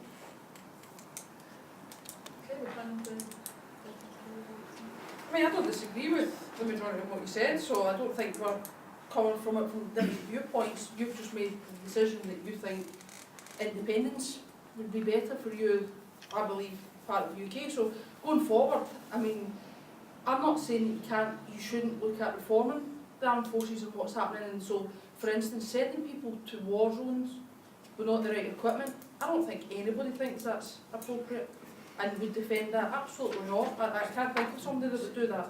But that's not an argument for me to make the decision to be independent. So how do I view the armed forces? I'm very proud of the people that go into these war zones and deliver humanitarian aid, as we've seen in recent weeks, knowing what's happening across our world. I'm proud of all that work that's happening. I'm proud of the work that's happened regardless of the decisions that have been taken. Those people that have made that sacrifice with their lives, absolutely, and we can never pay that back, and that will continue to be the case. The point I made with defence was as simple, though. What is my defence? That's all I'm asking. That's all I want to know. What will that look like? And I don't have that answer. And I think that's an okay question to put. That's not as I'm trying to be negative toward what the nation can be. I'm just asking, what is it? And I think, too often, I got a bit of a surprise, and it's very, unlikely in this campaign that you get surprises every now and again, because, people make up their mind and you go along and they've already done it. But I was on Wishaw Main Street on Thursday, doing campaigning, and this woman who was in her late 70s, I think, was coming along doing her shopping. She stopped to listen to some of the speakers, and I said to her, have you made up your mind? And she said, I have, hen, aye. And the thing is, they're trying to get rid of that trident. And I said, well, a lot of people would think that's a good thing. No me, hen, no me, I don't want that to happen. And I swear, I never thought that would be her response. So I just think, to say things that are emotive at points, and both sides do it. I'm not suggesting for 1 minute it's one side. I'm saying both sides do this, but it's not the argument. It's not what everyone thinks, and I think it's too simplistic to say, well, we've read the trident, and obviously the policy that the SNP have, I don't think all of the Yes campaign have, but I can be corrected, isn't about unilateral disarmament. It's just moving trident from one country to another, and that's the problem for me. So again, I want answers on that. So the future of the UK, yep, I think there's serious questions for it. I think there should be reviews. I think the equipment has to be there. I think we should look at the sizes of it. I certainly think the decisions of where we put and take young people to fight for us, certainly, we have to change that and overhaul that, because it certainly hasn't worked, particularly in the recent years. But I want answers to what it could be like in a separate Scotland, and I don't have any of them. Okay, Bob, would you like to provide this? Yeah, hopefully later on we'll get a chance to talk about the kind of social protection aspect, public sector workers and trade unions. I really wanted to say something like that, but things have moved on.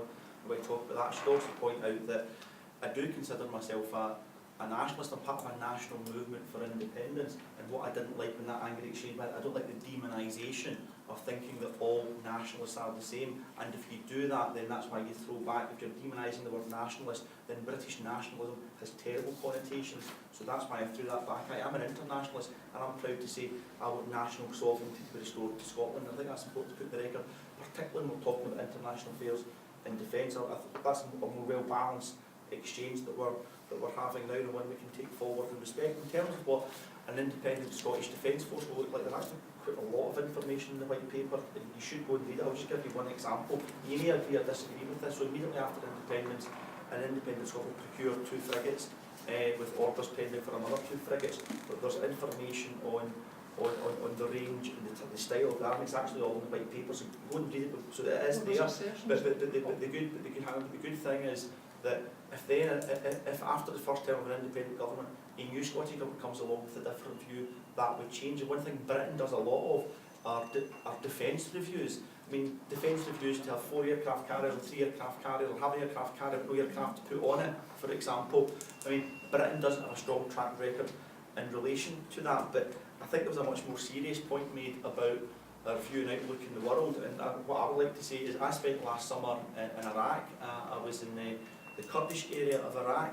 In the last few weeks I've spoken to Yazidi Kurds who stay in Glasgow, and a month ago I spoke to an internationalist group of Syrian Kurds, and I can only tell you what they told me. It's difficult to get, the fog of war, so to speak, it's difficult to get reliable information, but what they said to me, for example, and I think this has been borne out, that the USA and Britain is known for a long time, this IS thing was coming, it has been stored up, and it was a failure of international policy because of the USA and Britain's determination to maintain the boundaries of Iraq for quite specific needs. And the fear of some in the international community is if you embolden the Kurds, who I have to say are peaceful, tolerant, wonderful people, who wear their religion, ethnicity as a personal thing, and who just have a wonderful society they've developed in the Kurdish regional area.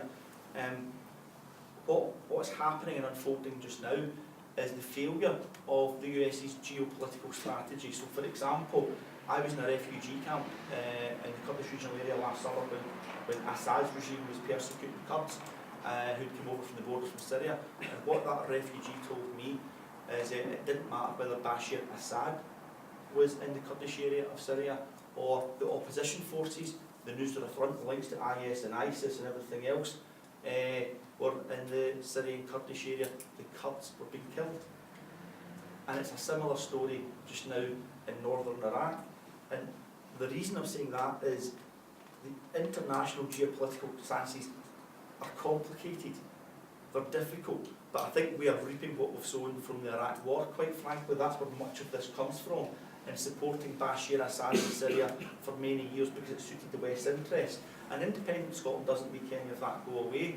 But for me, intellectually and morally, and from my heart, I would like Scotland to have a considered view of world affairs and the international community and how we can best contribute. And it's not a matter of saying good old Britain will ride to the rescue. And sometimes they do well, sometimes they don't, sometimes they get it horribly wrong. And any nation state, large or small, can get it well or can get it horribly wrong. And what sits in my heart and my head is that if the people who live and work and stay in Scotland, whose sons and daughters are in the armed forces, it should be Scotland that decides whether they go overseas to a war. It should be Scotland that decides whether they take part in peacekeeping activities. It should be Scotland that decides what our internationalist view of the world and make alliances where appropriate.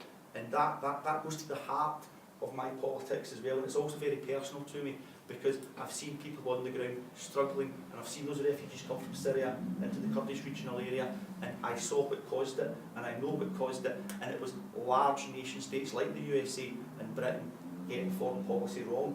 So for me it's about us making our own decisions and our politicians being held to account by the people of Scotland for those decisions, whether it's making sure people have boots or whether those boots ever go into a conflict zone as boots on sand is the cliche that we get. That's what's in my heart and that's what's important, and that's another factor for why I'm part of an independence movement and would be voting yes. Would anyone from the audience like to come in on this question around, international affairs? Could I just respond just to something that Siobhan said? Yep. Siobhan said that she wants to know what in Scotland's forces are going to look like. I want to know what they look like now, because they're not sailing about our waters. That's my point. My point is that everything is done to protect down here. When you're constantly talking about sharing resources or pooling resources and sharing risks, and we do that here. There's a great little meme analogy for it, and it's the oil rigs and the nuclear submarines. Right? And for me, it doesn't matter what they're going to look like in the future, because it's what they're looking like right now that's making me want to vote yes. I'm not a nationalist, I'm not a fundamentalist either. It's what things are looking like but right now. Why does it not matter, sorry? Why does it not matter for you what happens in the future? It does, of course it matters. My point is that it's what's happening. You have to take a decision what we're doing and what's happening right now. No, you don't. Yeah, you do. You have to look at, you cannot, nobody can predict the future, nobody can predict it. It's not possible. You can only look at the past and take from that as, potential Like the polls like to say, the way the polls are moving, you can look at it historically. That's all you can do. You can only look at what's happened in the past and up until now. What will happen in the future, who knows?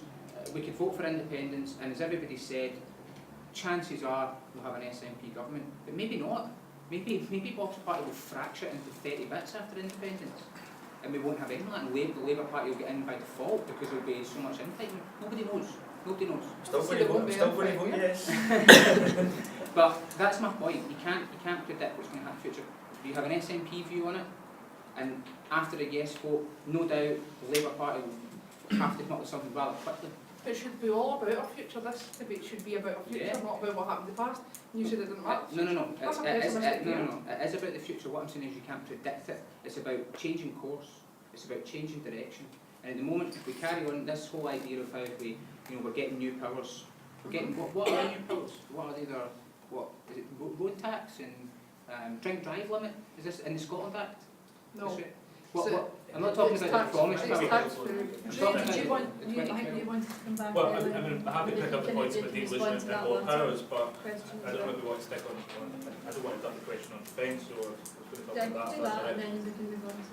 I mean, I'm not an expert on Kurdistan or Iraqi politics. I think the one Iraq was a mistake. It was my view at the time. Been involved in plenty of protests about it, as other people have, and I don't think it actually comes down to a question of what our view is in Scotland versus our view in Ireland. I think fundamentally, I suppose actually where I would start is this referendum is about the future. We're not having a referendum, some kind of post-dated referendum on Britain's colonial past. I mean, people can vote, or whatever helps you make up your mind. You cast your own vote in your own way. But for me, it doesn't make any sense to have a referendum about Britain's imperial past. I just don't really see that is helpful. I think it needs to be a debate that's focused on the future. But on Iraq, there is the public opinion in Scotland at the time of the war in Iraq was no different from public opinion in the rest of the UK. There were people who opposed the war here in Scotland, and there were people who opposed the war right across the United Kingdom. There wasn't a national difference. Norway is always often presented in this independence debate as somebody who would aspire to be. Well, the Norwegians were part of the coalition in Iraq. So we can have a debate about Iraq, or we can have a debate about the issues that are actually at stake in this referendum. And I think, for me, the issues of defence, the primary one that's always raised is Triton, and I'm unconvinced by the case for renewal of Triton at the moment. Personally, that's my view. It's been my view for long enough, and I don't think that. Equally, I don't think that moving Triton from one part of the UK to a different part of the UK is an answer to disarmament for me. That doesn't help me make up my mind. And I appreciate that for some people the issue of Triton is so important that it will be, even if it's just moving it, that will be enough to drive them to a yes vote. I respect that position, and I respect that there are people who are unilateralists. I respect people who don't believe that we should be involved in war at all and will come from a pacifistic tradition. I respect all of that. But none of it enough for me on defence. My argument for staying in the UK is not about defence necessarily. It's a hugely important issue, but it's not the thing that drives me to the position that I take. So I think it's unhelpful that we divide the peace movement and those of us who believe in a different foreign policy for our country and a different policy in international affairs generally. On Scotland's national question, I don't think that's helpful to the cause of peace worldwide. I think it's despairing though to say just simply not in my name. I don't like things that Britain does, and I don't like things that the West do. So I'll just withdraw into myself, and then I'll not be part of it. That doesn't stop these things happening.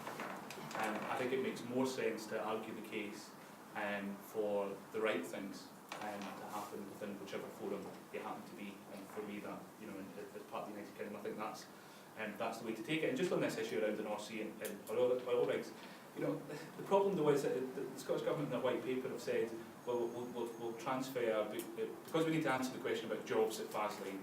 I think there's a real problem for how the Scottish Government have handled the whole issue of Faslane. Faslane is Scotland's single biggest employer. Right? You can not like nuclear weapons, and you can accept that it is a massive source of employment to people in the west of Scotland. You must have a clear plan for how you're going to diversify that economy and how you're going to reskill and retrain those people. It's not enough just to say, we're going to transfer it and turn it into a conventional forces headquarters. Well, it doesn't really make a lot of sense to me. If your argument is that we need forces in the North Sea to protect our oil rights, I don't see why you would base them at Faslane and not at the south. I just don't understand why you would put them a gateway to the North Atlantic if you believe that all our strategic interests are in the North Sea. And so I think there is a lot of politics on this. And the reason why the SNP say it is because they need to have an answer to the jobs issue about Faslane. That's not a defence policy. Would you like to come in from the audience, and then we'll have a response from, I know Kat, you wanted to come in earlier, I don't know if you want to come in this, or if you want to leave it to Bob. But we'll have the gentleman from the audience, and then... I've got one point and then one question on defence. Just to gentleman at the end, and I'm a school teacher, so I'll do a bit of teaching for you. Know your audience. This is an Irish event funded by the Irish government for Irish citizens that live overseas, people like me, and people, as written in the Irish Constitution, Article 2, who have an affinity and a relationship with Ireland. So when you talk about a yes vote and yes being about Scottish nationalism, where does that leave me as an Irish citizen? On defence, Trident, I'm a veteran of the Armed Forces, 17 years.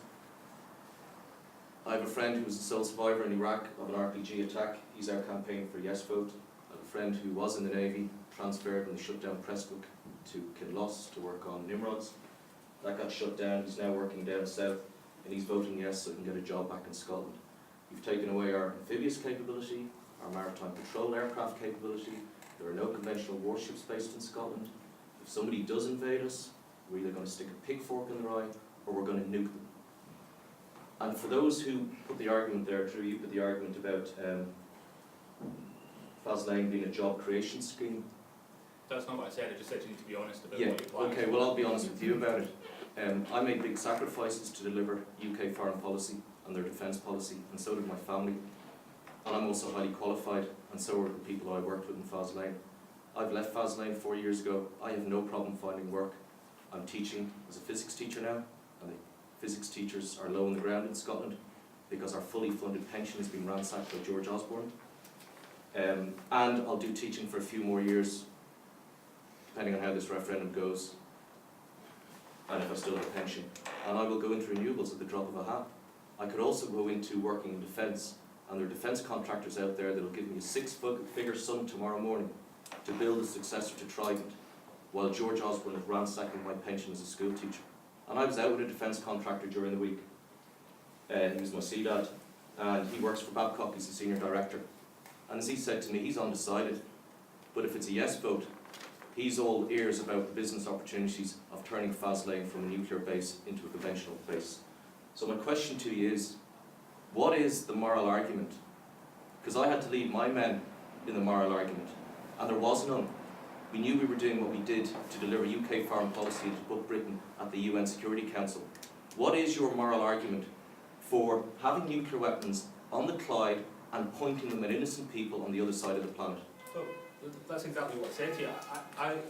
My moral argument is that I don't support nuclear weapons, and I would want us to... I mean, we can't... But that is your party's policy. I told you what my view is. Yeah. Well, would the other members of the Better Together campaign like to express Well, their... could I just get a chance to answer the question you asked me, Yeah, rather than just not liking the answer that I gave you and move on to see to somebody else you can target? I mean, my view is the nuclear weapons. This is a moral view. I think the nuclear weapons represent a risk to the world. We cannot uninvent what exists.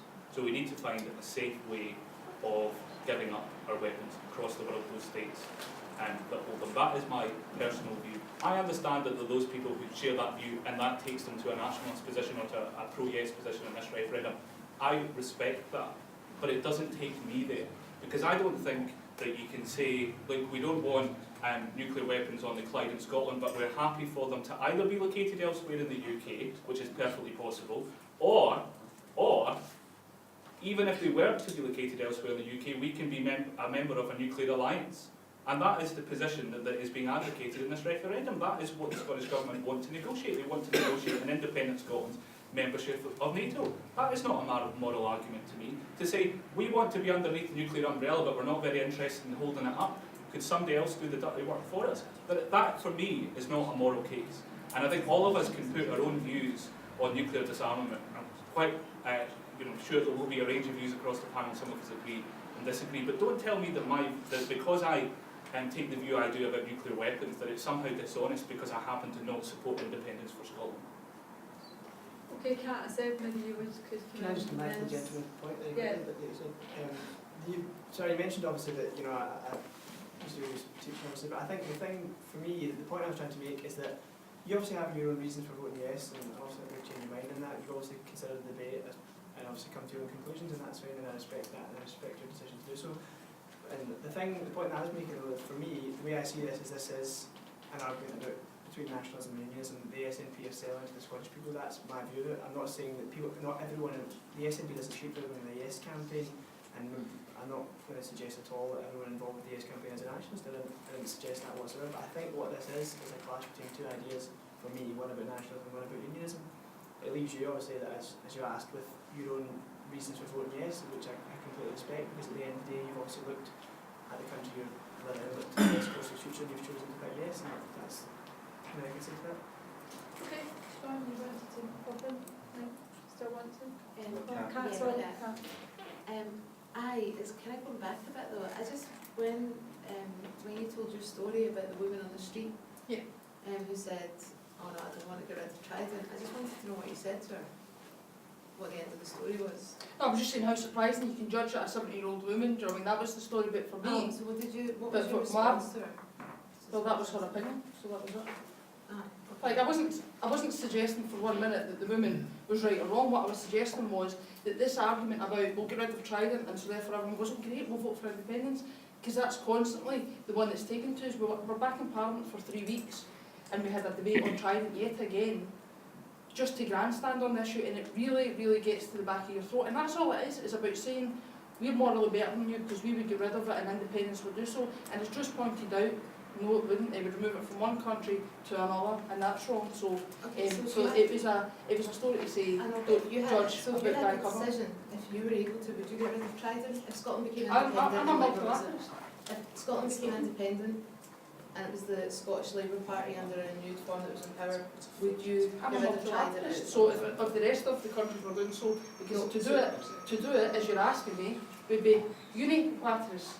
So I wouldn't do it just for the sake of doing it. No, I wouldn't. Would you keep nuclear weapons in independent Scotland? Is that what you're saying? I would not reform it. I would not put money to it, but absolutely I would keep trying. I've always been that. I don't know how that's news to you. So if there's a yes vote, your plan would be to keep Trident in independent Scotland? Well, my plan isn't. Yeah, exactly. And my plan isn't to move it. Do you have a plan My B? plan isn't to move it. To make a cheap shop pot, but my plan isn't to move it just to the north of England to make myself feel better. Because that's your plan. That doesn't make me feel better about it. So I know I can't come back to you, but I'm just answering Bob's point. That's not my plan. That's not my plan. No, hold on a minute, Bob, because you asked a question. You'd have nuclear You asked weapons a in question. independent Scotland, okay? Of course you could. And that's your view, that's fine. Okay. I didn't say I wanted them. Just said she was a So exactly. multilateralist. Yes, thank you very much. No, Anyway. but Bob, I know that you want your own headline from this, but please listen to the answer I'm giving you, which was multilateralist. Not I want nuclear weapons, not that I want to move them to the north of England to make myself feel better, and that's what you want to do. But Kat was asking me a question. Right, Kat, do you want to come back Yeah, in? just on Yes, I just explained that to you, but that's all you're hearing in your wee head. That's fine. I think I said we're Kat. agreeing you want nuclear weapons in independent Scotland. That's Kat, let's, interesting. would you like to Well, it's not interesting. It's honest. I just think that, like, Diabolical. I think if someone says, no, I want to keep Trident, then... I didn't say I want to fire them at you. But it's... Yeah. It's not astonishing. It's I a just- view. It's a view that you disagree with. It's not astonishing. Okay, Kat, what do you want to say? I just wanted to say that see if someone says to me, like, oh, I think we should keep nuclear weapons, whether it's part of the Union or part of an independent Scotland, Yeah. I will fight them. I will argue with Of them course and you will. debate them. That there is that economic, moral and political case to get rid of them. I wouldn't just like say that that's your opinion. And I It is think your that, opinion. like, I think that people's opinion, I argue with people in a comradely fashion, and try to have the debate. But I do think that regardless of the position of the independence, is a Labour tradition to be anti-nuclear weapons, of course. Well, I think in no, terms of hold on, defence that's been divided on the capability, issue of nuclear but I weapons think since in I've terms went of to defence the Labour platform capability, since the 50s. There's no news in this. even Tony Blair admits that Trident isn't about defence. It's nothing to do with defence or keeping people safe. And in his autobiography, he talks about there being absolutely no military or national security threat that Trident could be used for. And in fact, like, getting rid of Trident would mean it would be the actual quote is too big a downgrading of our status as a nation. That is and that's from Tony Blair, the war criminal that he is. Like, that's what he says in his biography. So there's absolutely no reason to have Trident. Like, it's indefensible, and I don't think that you need to have a plan like after Trident. I think if there was independence and Trident was moved, then the people in the Radical Independence Campaign, the people from CND, the people from the Labour Party, the people from different parts of civil society and different communities would be the first people organising the buses down to England to say, well, you're not putting it there either. I think that that's the point, that the government would be on the back foot, and we would use our collective power to go down there and say, well, you're not putting it here either. And then what do they do? Then there would be a backlash across countries saying, no Trident here, not in our name. I think that's a perfectly legitimate position. It's all got very emotional in the last few minutes, but what I was quite emotive about was the comments made about the pensions. That if you're a teacher in Scotland, you're a member of the Scottish Teachers Superannuation Scheme, there is no fund, it is an unfunded scheme, it is a pay-as-you-go scheme. Your contributions are paid, they're immediately paid out to your retired members, and with 32 councils across Scotland pick up the tab to pay the remainder of the bill, there has been no raid on any Scottish teachers' pension funds. And that's someone that's worked for 30 Anybody years, that so... thinks that is very misinformed indeed. Can I make a comment as well? Is that I know that you said, Virgo, that we are funded by Irish government, and that is true, but this event was open to everyone. It wasn't just for people of Irish heritage. So it's just to make that clear in case anybody's in the room thinking, oh, I don't think I should be here. Because anything that we do is open to everyone. It's not just about folk who have Irish connections. So I just wanted to make that a wee bit clear. Thanks. Okay, up the back there. Well, this kind of just goes against what she said, but it's been 150 years since the famine, and there's only a committee right now to try and get a famine memorial, and it's still not happened. So how will independence or further devolution ensure that Irish issues aren't further ignored? Because they have been. Yeah, absolutely. Okay, we can maybe have the panel respond on that then. Who would like to come in here? Sorry, I think my tongue, and I promise. Quick 30 seconds on what I'm talking about. I'm not a politician, and I think it's funny. I think it really shows the difference. I'm here on my own volition because I'm grassroots. I'm not astroturf. I don't get paid to do this. I'm here. It's quite a journey to Glasgow. It costs me £12 to get here and get home again. But as I live in Inverclyde, and I see Trident go up and down that Clyde, and I don't think, I know it sounds terrible, but see until you've came and you've seen that sail up and down, and you can feel it in your heart. You can see what that is. You can see what that is every day. You don't understand how much of an opportunity this is, because I don't even think we need to bus people down to England. I don't think the people of England would want Trident or have Trident on their shores. It's not ours to give away. I think 67% of it is actually owned by American firms. But on Iraq, you said the national mood was different. Scottish MPs, a majority of Scottish MPs voted against the war in Iraq. So how could the national mood have been different? We could have made a difference. If Scotland had been independent, we wouldn't have been there.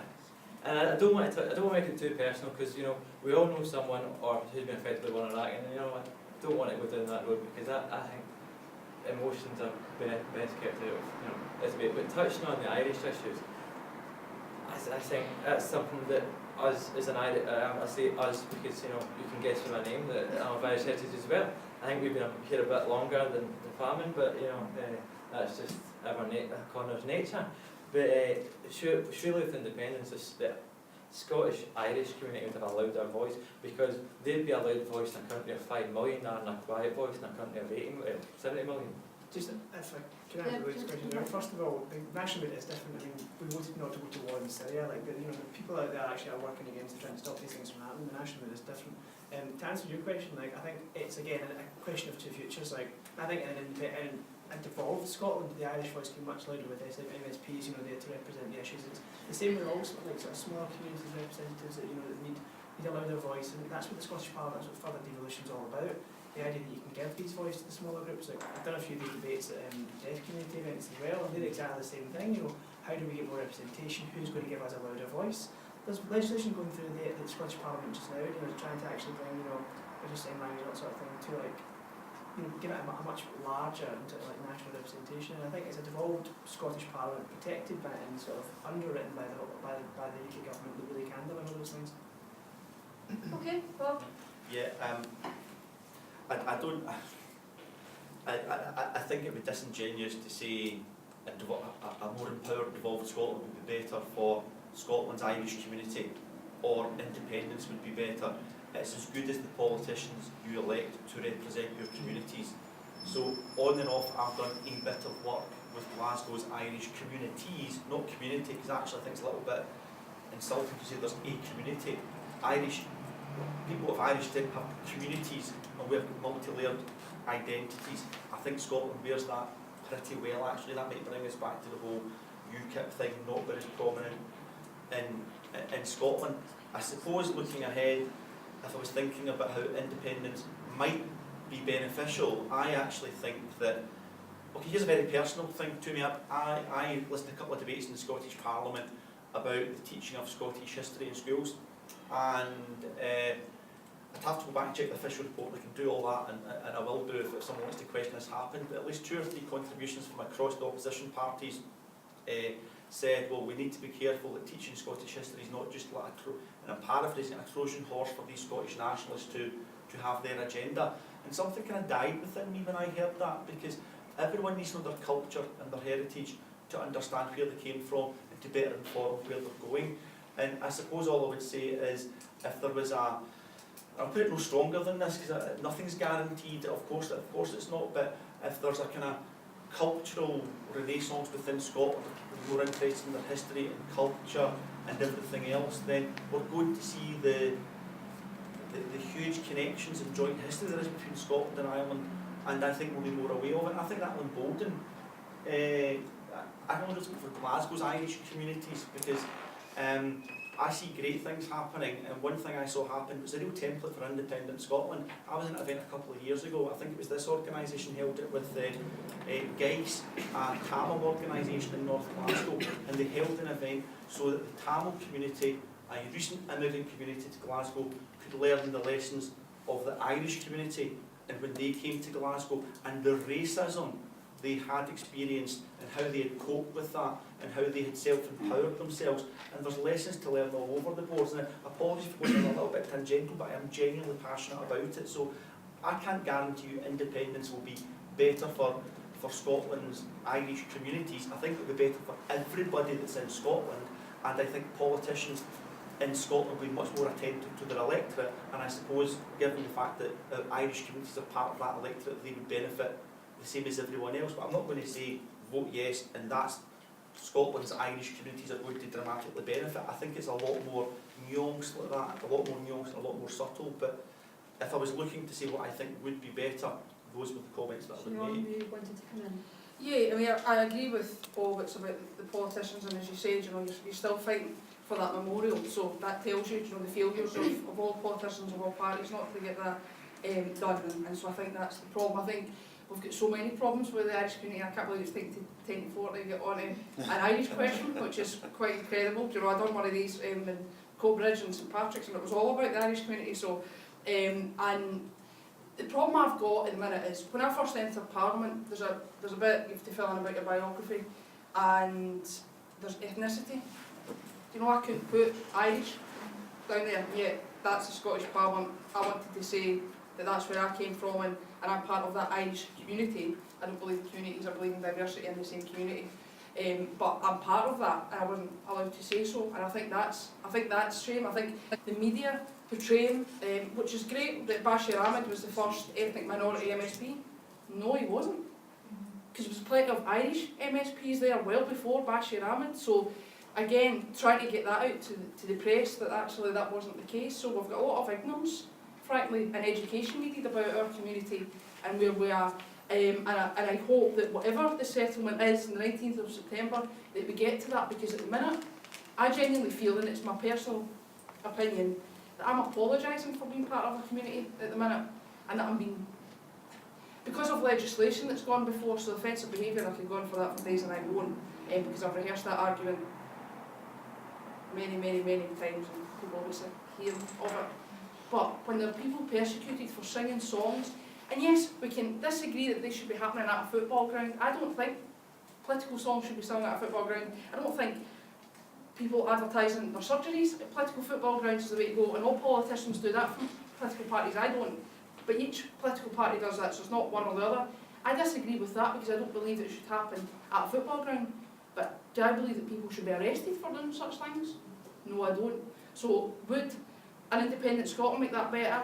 I don't think so. Would a devolved Scotland with more powers? No, because it's the political will of the leaders, as Bob said, and I think we agree on that point, that will make this better, and education for those who have the power to change minds, and frankly that's not happening at the moment. Yes? I think the SNP lost quite a bit of support from the Irish communities for the Offensive Behaviours Act. I was just wondering, like, what could you do to try and sort of get that support back? Like, I know there's some people that are quite hard line that might not vote yes because of it. You know, there's some people like that who think that the yes campaign is just the SNP and it puts them off. I was just wondering what you would do to try and get that back. Would you just take the bill away, which I think like a lot of people want to see? Well, okay, two things about that. You may or may not like this part of the answer, but it's coming up for review anyway. So it was a two full seasons and then a review, so it's up for review, and that'll be back through the Scottish Parliament, okay? So whether you like that piece of legislation or not, that's happening within the process. But actually, I think it makes the case for independence, actually, because for anyone in this room or who will watch this online, who a defining issue for them is that Offensive Behaviour Act or not, they can punish the Scottish Government in 2000, if it's so overwhelming for them that that makes a difference for who they want to be in government or not be in government. And for many it won't be, but for some it will, and I respect that. They can decide in 2016 to vote for Labour or Lib Dem or SSP or Green or whoever. They can, at the ballot box, have their say and punish the government of the day. And for me, that's actually what independence is actually about. You know, an SNP government has done something that's been unpopular for a section of the electorate, and if that section of the electorate wants to punish that SNP government, the people of Scotland can do that. And that's what independence gives you on every issue, whether it's the level of pensions, whether it's Trident, whether it's the minimum wage, whether it's universal credit, whether it's the bedroom tax, whether it's dreadful sanctions that are taking place right now and driving people to food banks because of austerity measures. All those things. We cannot punish the UK government on any of that. We rely on the electorate in London, the southeast of England, to vote a certain way to make that happen, and they should get the government they want. That's democracy, but so should Scotland. So what I would say to you, if for some people within the Irish community, they're so unhappy with the Offensive Behaviour Act, they can punish the SNP and they can vote for another party and they can affect change. Without a yes vote and all these other things, we have no realistic way of affecting change. Can I just ask, we have 10 minutes now until we finish up, and there are some people who've not had a chance maybe to ask a question, or there may be areas that particularly affect young people that someone might want to ask a question on. We've covered a fair amount of topics, but is there anything particularly around, because also it was about sort of young people today, is there anything to do with you know, kind of education? Or was one person that's been saying it, but there's suggestions that if we get independent Catholic schools, they won't exist anymore. Like, is there a way that the SNP or whoever is there something in the white paper that guarantees that free faith schools will be protected? I would just say that as someone that went to St Columba's, you can guess that was a free faith school. The chance to write a constitution is what would enshrine that. The chance to have a written constitution written by the people of Scotland is the one chance that we have to enshrine that. And I don't think there is any other answer. That's a simple answer. We'll have a constitution, and if enough people, if if we gather the support of enough of the, you know, the people that believe in it, the faith schools, because it's not just, you know, it's not just Catholic schools. You know, I know, you know, people from other faiths who believe that they should have the right to have their own faith school, and luckily there is. I think if they want it, they'll get it. That is the joy of having independence and a constitution written by the people of Scotland. I should really declare, look, I taught history and modern studies, but I went to St Patterson, Dumbarton, now gone. I was a general RE teacher in Catholic schools for a number of years. The current Scottish Government believes in multi-faith denominational schooling. That's the bottom line. I wouldn't be sitting here espousing a yes vote if I thought it was going to undermine the rights of a section of the community which I have came through myself, and I totally agree with that. We need to have those rights enshrined within a written constitution, because actually the UK in theory can make decisions on these things as well. There's no mood in the Scottish Parliament to change faith schooling. From what I can see, certainly not me, but that's not an independence issue.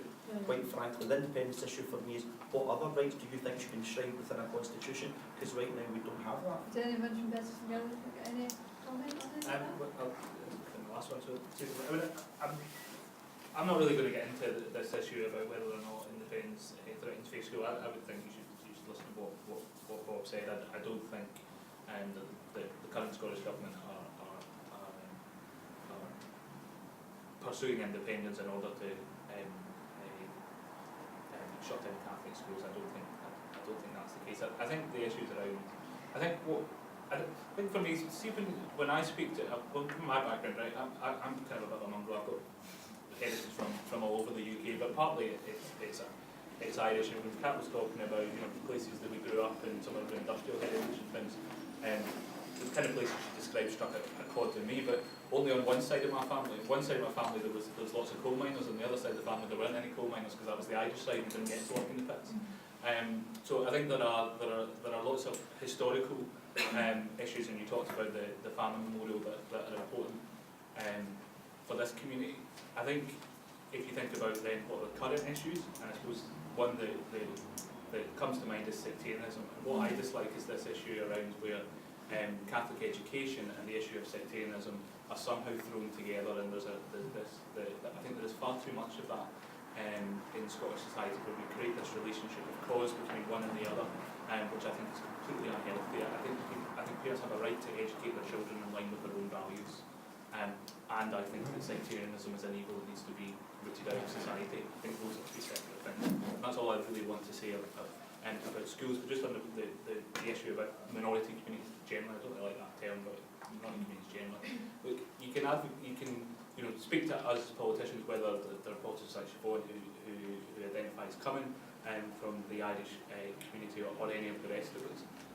The key thing is to get people from your own community into politics. Right? You spend time lobbying people like me. I don't personally identify as coming from one specific community in Scotland in that way, and I'm sympathetic to people who will lobby me about it. That will always be a second best option from encouraging political engagement and political activism amongst any community that suffers discrimination or has specific issues that need to be raised in public life. And I think that's the best solution to it. And I agree with Bob. I would have no reason to believe that an independent Scotland, that those fundamentals would be different. It's about empowering. I don't like the word empower. I would suggest it's something you do to people, but people being empowered themselves to be represented. And I think the more people we come forward with experiences of discrimination and the solutions to that discrimination from their own perspective is what really makes a difference. So moving towards 4 o'clock, do we have any sort of last minute questions on topics that have not been covered? Can I raise a point? Yesterday I read a newspaper article, a very interesting article. 2 Northern Ireland politicians from either side of the spectrum agreeing that independence could lead to the end of the Northern Ireland Assembly. Does the panel have anything to say about that? I think it's a very difficult one to answer, because they're all difficult to answer. What does he mean? What did they mean by an end to the Northern Ireland Assembly? Did they mean that maybe they'll get if we do things the right way, what says that Northern Ireland will want to still be part of the UK? What says that this is the whole thing, we can lead with the front, and then the people of Northern Ireland, depending what end of the spectrum they come from, or in the middle, whatever they fancy to put themselves, because I don't think it's right, to place someone in I'm the same as you, I don't think it's right to place myself or anyone else in a certain thing. We might do a brilliant job, Northern Ireland, you might go, you know what, we're doing it ourselves as well. They're acting in the best interests. If they're MPs, they're acting in the best interests of Westminster, depending on what their views are. And that's the whole thing. Us on the yes side are acting in the best interests of the people of Scotland. The people in Better Together are acting in the best interests of the suits of Westminster. On that positive note, I sit in the British Irish Parliamentary Authority. I'm a substitute member, so obviously it's politicians throughout the UK and the Republic of Ireland sit on that. So there has been discussions about what would happen, like privately, over a cup of tea and all that, about what would happen in Northern Ireland. And no one has a definite answer to that, but I think things would change. The dynamics for Wales would change just as anywhere else, because you'd see things go to different powers. So again, more powers to the Scottish Parliament, and the Welsh Assembly have already said they'll be looking at things that they would wish for their Assembly. Northern Ireland will be the same. I don't have a magic wand, so I can't tell you what it would mean for Northern Ireland, but I certainly think that those debates will be taking place. But the interesting thing about the Northern Irish, about republicanism and being independent, for me, is the Northern Irish people who wish to join the Republic of Ireland, wish to join their neighbours and share a country together, and wish to be joint. For those who wish independence for Scotland, they wish to separate from their neighbour and not be in that country. And I just think it's remarkable, do you know what I mean, that we can use, because there's different ways for that. So I always like Irish independence, because it's just across the water. Against Irish independence, Are you serious? because it's just across Is the that a water. serious So question? just because you're next, does that mean that every country in Europe should be together just because they share a border? Is that a serious question? Well, that's what you're saying. No, that's Every not country in Europe shares that's a not what border. So Spain and Portugal share a border. So should they be one country? I think that's not Well, what should they be one country? Just because we share a border doesn't That's mean we not should be what one I country. said. But Spain and Portugal share a That's border. not Are what they I one said. country? Okay, Kat, do you want to I come in? wanted to come in about the Offensive Behaviour Act, because I think it's been a huge issue for so many people. I think it's abhorrent. I think it's a terrible piece of legislation. And when I sit on panels, I do try and we are part of a broad movement. No, I'm not in the SNP, I'm not in the Labour Party, I'm not in the SSP. I'm not in one of those electable parties. I think it's led to the criminalisation of predominantly young working class men from an Irish background, and I think that that's been disastrous. And I understand that yes, those people will get the chance to punish the government and things like that, but they need to vote yes first. It's actually, the Radical Independence campaign has been doing so much groundwork to go out and talk to people who've been affected by it, get them registered to vote, and get them involved in trying to break down that idea that this is a debate about the SNP, because it's not. I mean, it's really not. I mean, I think the three of us, we've only got Bob here who's in the SNP, but I think it's important to show that the Radical Independence campaign does have different, we do have different ideas about the way things should go, and the Offensive Behaviour Act is something that I can't remain quiet on. In terms of the stuff about Catholic education, I went to Holy Cross in Hamilton, I was being a Catholic teacher our entire life. I can't see Catholic schools being banned in an independent Scotland. I think that the point is that education should be free, and you should be able to go to whatever school, like Drew said, that is in accordance with your values. And that is a right, not a privilege, and it should never be attached to what you can pay for something. Education is a right and not a privilege, and I think having the chance to have a constitution that enshrines that right in an inalienable way is so important, and I think that having a Scottish constitution that enshrined that would be really, really significant, and that's just what I wanted to come in on. And now that we are moving towards the close, and there's a gentleman at the back who wants Just a question. I'm actively involved in the Irish community. I've been involved so for a long time. Also campaigned actively for Irish unity and independence. 2 years' time is going to be the centenary of the Easter Rising. That's a very important occasion in Irish history because it led to the creation of the Irish state, the Irish Republic. Although it's a dictionary definition of a republic, it's not the republic that I would like to see, which is the Republic of Pearse and Conley, of a 32 county Ireland. The Offensive Behaviour Act disagree with it. Obviously it's created a concern amongst people as to how you celebrate your Irishness in terms of your national identity. I'll be involved, as I was for the 75th anniversary of Easter Rising, involved in activities within the Irish community in Scotland in order to celebrate the 1960s Rising. That was an event that had a lot of support in Scotland amongst not only the Labour movement, the Scottish left. It was also very strongly supported by Scottish nationalists, the Scottish National League, the forerunners of the present SNP. So I would hope that, whereas in the past it was very much a marginal event within the Irish community, I would like to see a recognition and a celebration of the significance of that event. And for people who love freedom and believe in freedom, especially in Scotland, because I certainly support, yes, I'm very confident that an independent Scotland would develop very strong links, as it had in the past, with Ireland in terms of business, in terms of culture and various things like that. So I'm very positive. I've got absolutely no fears about how the future holds. But on that specific question, I just ask you how you feel about the recognition and celebration of 1916 in 2 years' time. Can I just ask one from each member of each side of the arguments to respond to that then? Does someone from Jess like to respond? I'm not avoiding, I'm happy to answer it, but I feel I've spoken more than you two, so you should get the opportunity. I just thought I've got an invite. You know. Yeah, please come to the main zone as I I think that, do you know what I mean, it's an incredible piece of history. Like it really is. Like in my old trade union office, and you're totally right to point out like how it was supported by the Labour movement. And in my old trade union office, like when I would go there to pick up leaflets or whatever, there was this huge poster of James Connolly, and it's got my favourite quote on it, which is, "The great only appear great to us because we're on our knees, let us rise." And that quote for me is like such a source of inspiration. So I would love to come along and help the community celebrate. And I'm sorry saying I can't help myself. I have to say just briefly that actually, if we do stay in a truly tolerant, progressive society, people from all different traditions should celebrate that, because actually people taking power into their own hands and achieving a democracy for a society is something to be celebrated, and people from different traditions and backgrounds should celebrate that as well, and I continue to be involved in it. Yes, I would support it. I just hope there isn't a football game going on at the time. I might get arrested for singing songs, but absolutely.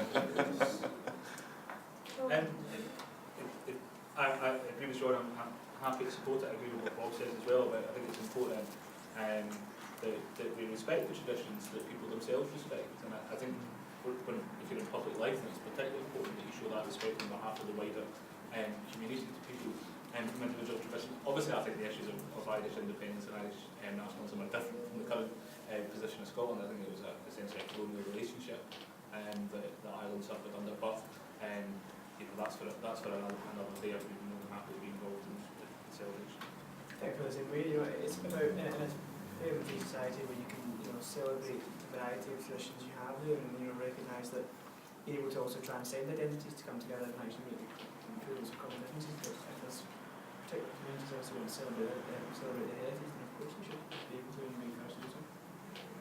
Okay, thanks very much everyone. And we're now moving to a close, but everyone does have a slip in their pack, which I'm assuming you filled out before we started. Now they're starting to fill it in.